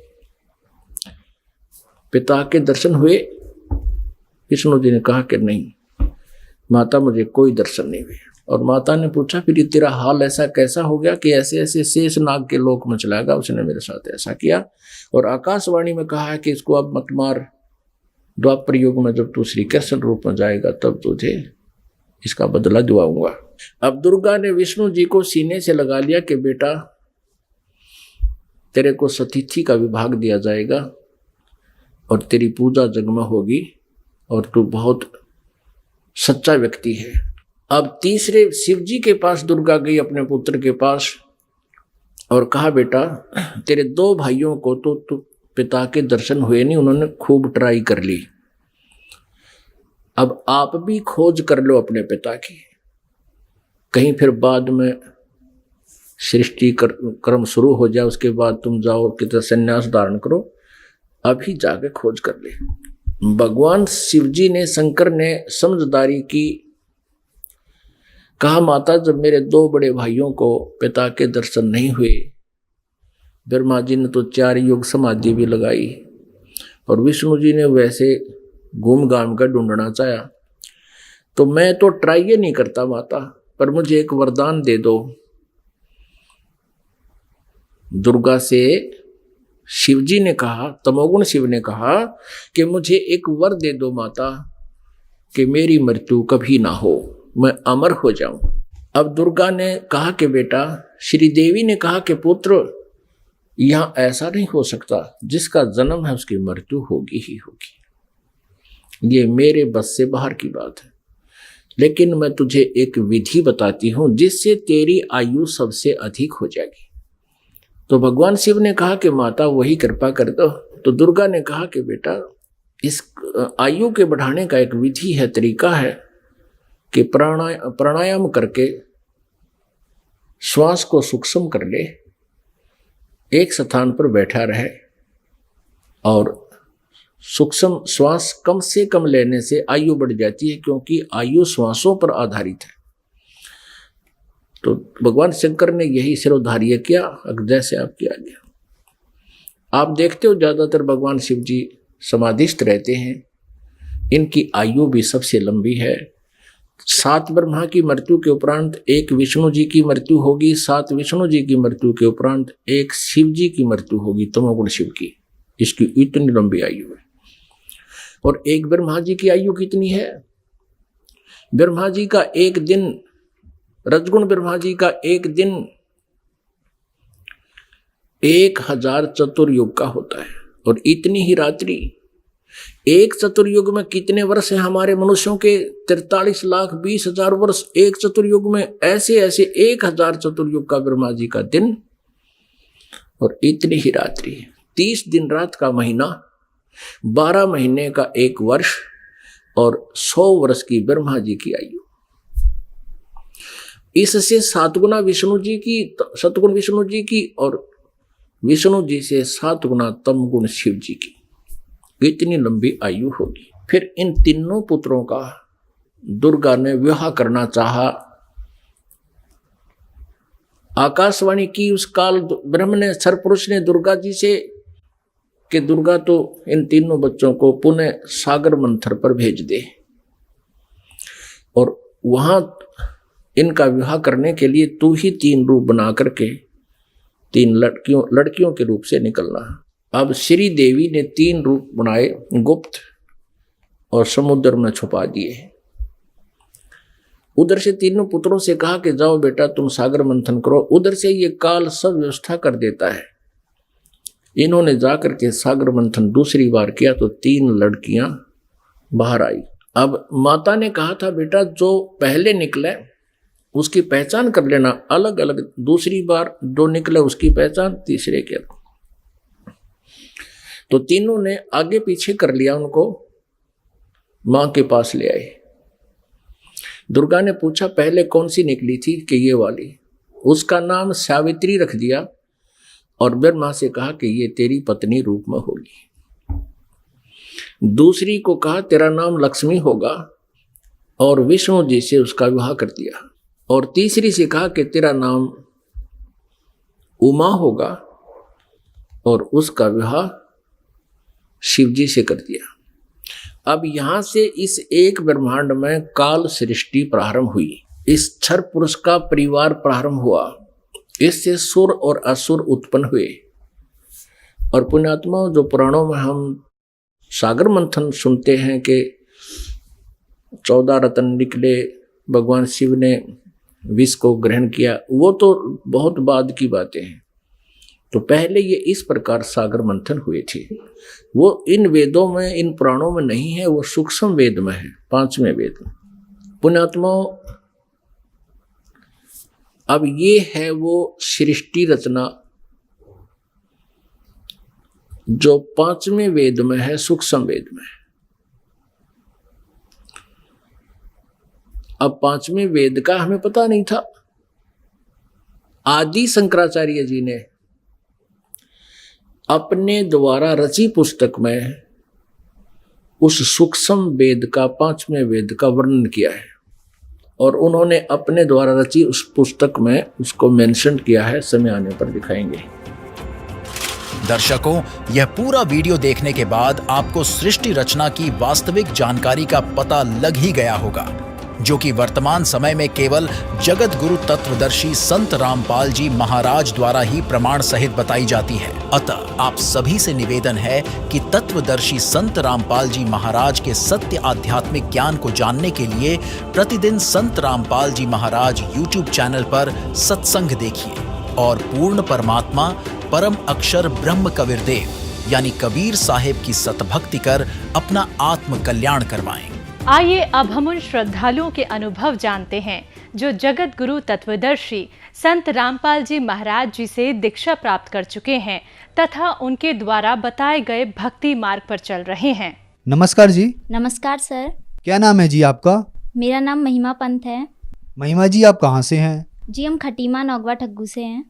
महिमा जी, संत रामपाल जी महाराज से नाम दीक्षा आपने कब ली? जी हमने 6 मार्च 2018 को संत रामपाल जी महाराज से नाम दीक्षा ली है। महिमा जी, संत रामपाल जी महाराज से नाम दीक्षा लेने से पहले आप क्या भक्ति साधनाएं करती थी?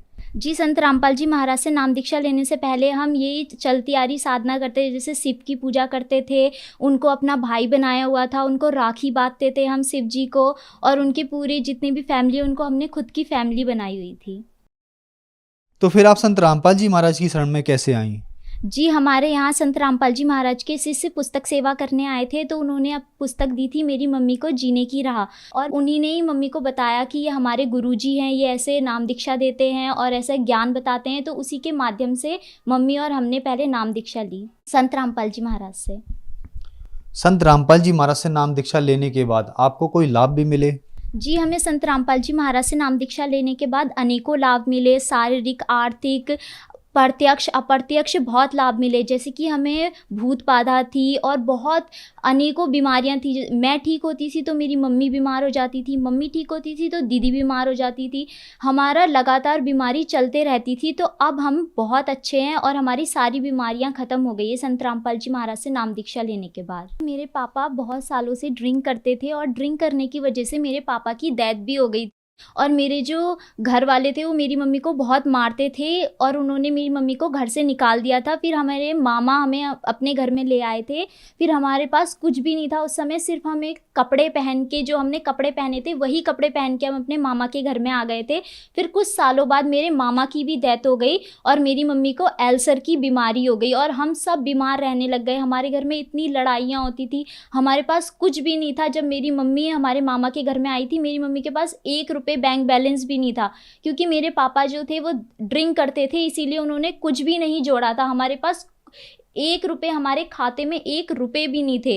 और परमात्मा की नाम दीक्षा लेने के बाद अब हमारे पास खुद का घर भी है। मेरी मम्मी की जो अल्सर की बीमारी चली आ रही थी वो बीमारी भी ठीक हो गई है। हमको इतनी तकलीफ थी, हम इतने बीमार थे, हमारी जो भूत बाधा थी सारी सब ठीक हो गई है। और अब मेरी मम्मी की परमानेंट जॉब भी लग गई है, गवर्नमेंट जॉब लग गई है। अब मालिक की दया से, परमात्मा की दया से, संत रामपाल जी महाराज की दया से हमारे पास हर चीज़ है। महिमा जी, संत रामपाल जी महाराज से नाम दीक्षा लेने के बाद आपको बहुत सारे लाभ प्राप्त हुए। जैसे कि आपने बताया कि आपकी आर्थिक स्थिति बहुत ज़्यादा खराब थी, संत रामपाल जी महाराज से आपने नाम दीक्षा ली, अब आप बिल्कुल ठीक हैं। ये भी कहा जाता है कि भक्ति बुढ़ापे में करनी चाहिए, लेकिन आप अभी से ही भक्ति पे लग गए, तो क्या ये बात सही है?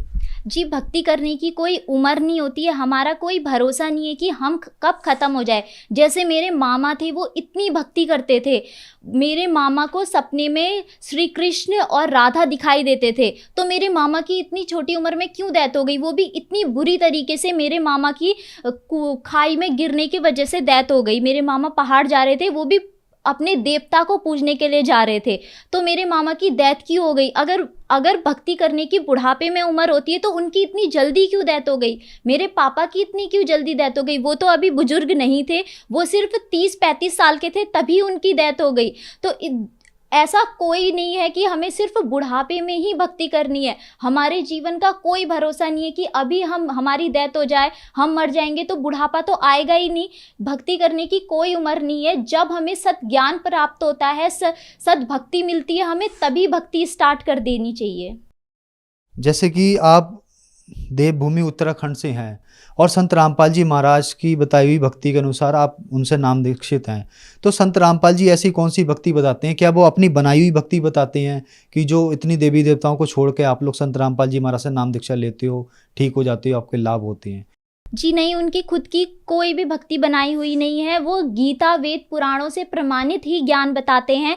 जैसे गीता में बताया गया है कि वो कोई और पुरुष है जिसकी शरण में तुम्हें जाना है, तो परमात्मा हमें, संत रामपाल जी महाराज उस पुरुष के बारे में बताते हैं कि वो कौन भगवान है। हमें गीता वेद पुराण जितने भी धार्मिक ग्रंथ होते हैं, चाहे वो मुसलमानों का हो, सिखों का हो, ईसाइयों का हो, सबसे प्रमाणित ही ज्ञान बताते हैं। वो खुद का कुछ नहीं बताते। जब वो सत्संग में बताते हैं तो वो अपने हाथ की अंगुलियां रख के, हर एक श्लोक में हाथ रख के बताते हैं, प्रमाण देते हैं हमें कि गीता के अध्याय में ये लिखा हुआ है, यह यजुर्वेद के अध्याय में ये लिखा हुआ है। वो खुद से बना के कुछ भी नहीं बोलते हैं। तो क्या संत रामपाल जी महाराज से नाम दीक्षा लेते हैं तो वो देवी देवताओं की पूजा छुड़वाते हैं? जी, ऐसा कुछ नहीं है कि संत रामपाल जी महाराज देवी देवताओं की पूजा छुड़वाते हैं। संत रामपाल जी महाराज हमें सत भक्ति, वो सही रास्ता बताते हैं कि हमें उन देवी देवताओं की पूजा करते हुए अपना मोक्ष कैसे प्राप्त करना है। संत रामपाल जी महाराज देवी देवताओं की भक्ति करने की सही विधि बताते हैं, इस वजह से हमें लाभ प्राप्त होता है। जो दर्शक आज आपको टीवी पर देख रहे हैं, उनके लिए आप क्या कहना चाहेंगे? जी, जो दर्शक आज हमें टीवी में देख रहे हैं, हम उनसे हाथ जोड़ के सिर्फ यही निवेदन करना चाहते हैं कि सत भक्ति जानिए कि वो सत भक्ति क्या है, वो कौन परमात्मा है जो हमें लाभ दे सकता है, और अपना मोक्ष कराइए। आपने संत रामपाल जी महाराज से नाम दीक्षा कहाँ से ली? जी, हमने संत रामपाल जी महाराज से नाम दीक्षा अपने ही लोकल के नामदान केंद्र से ली है। क्या आपको दीक्षा संत रामपाल जी महाराज ने दी या किसी और ने दी? टीवी के माध्यम से हमें संत रामपाल जी महाराज ने ही दीक्षा दी है। आप एक एजुकेटेड हैं, तो एक संत इतनी दूर बैठा है और आप लोग उस संत से उस टीवी के माध्यम से नाम दीक्षा लेते हो, तो आपको लाभ कैसे हो जाते हैं? आज के युग में इस चीज पर कैसे विश्वास किया जा सकता है? जी, हमें इस वजह से लाभ होते हैं क्योंकि हम सच्चे मार्ग से सद्भक्ति करते हैं। अगर वो संत हमसे दूर भी बैठा है, हम ये भी तो कह सकते हैं कि शिव भगवान, विष्णु भगवान हमसे इतने दूर बैठे हैं तो हम उनकी भक्ति क्यों करें? वो भी तो हमसे इतने दूर बैठे हैं। ऐसे दूर बैठने का कुछ नहीं है, वो परमात्मा घट घट में विराजमान है, वो हमारे हर जगह विराजमान है। उसके दूर या पास होने से कोई मतलब नहीं होता है, बट ये हमें जानना है कि वो कौन सा सही रास्ता है, सही मार्ग है जिससे हम सद्भक्ति करें और जिससे हमें लाभ प्राप्त हो। जैसे आधुनिक युग में मैं आपको एक बात बताती हूँ, जैसे हमारे पास फ़ोन है, उसका टावर हमसे इतनी दूर है तो हमारे तक वो रेंज पहुँचा रहा है, वैसे ही एक पूर्ण संत होता है जो दूर बैठे हुए भी अपने भक्तों को लाभ दे सकता है। आपके गुरुजी संत रामपाल जी महाराज से नाम दीक्षा कैसे ली जा सकती है, अगर कोई लेना चाहे तो? विभिन्न टीवी चैनलों पे सत्संग चलते हैं, उसमें पट्टी आती है, उसमें नंबर दिए होते हैं। आप उनमें कॉल करके अपने नज़दीकी नामदान केंद्र का पता जान सकते हैं और संत रामपाल जी महाराज से नाम दीक्षा ले सकते हैं। और संत रामपाल जी महाराज के यूट्यूब पर भी चैनल है संत रामपाल जी महाराज नाम से, उसमें भी अनेकों सत्संग हैं। उनके नीचे भी पट्टी चलती है, उनमें भी नंबर दिए होते हैं। आप उनमें कॉल करके भी अपने नज़दीकी नामदान केंद्र का पता जान सकते हैं और नाम दीक्षा ले सकते हैं। और संत रामपाल जी महाराज के फेसबुक, इंस्टाग्राम, ट्विटर में भी चैनल हैं। ट्विटर में संत रामपाल जी महाराज का हैशटैग हमेशा ट्रेंड करता रहता है, तो उससे भी देख के आप ज्ञान प्राप्त कर सकते हैं। धन्यवाद जी। सत साहिब।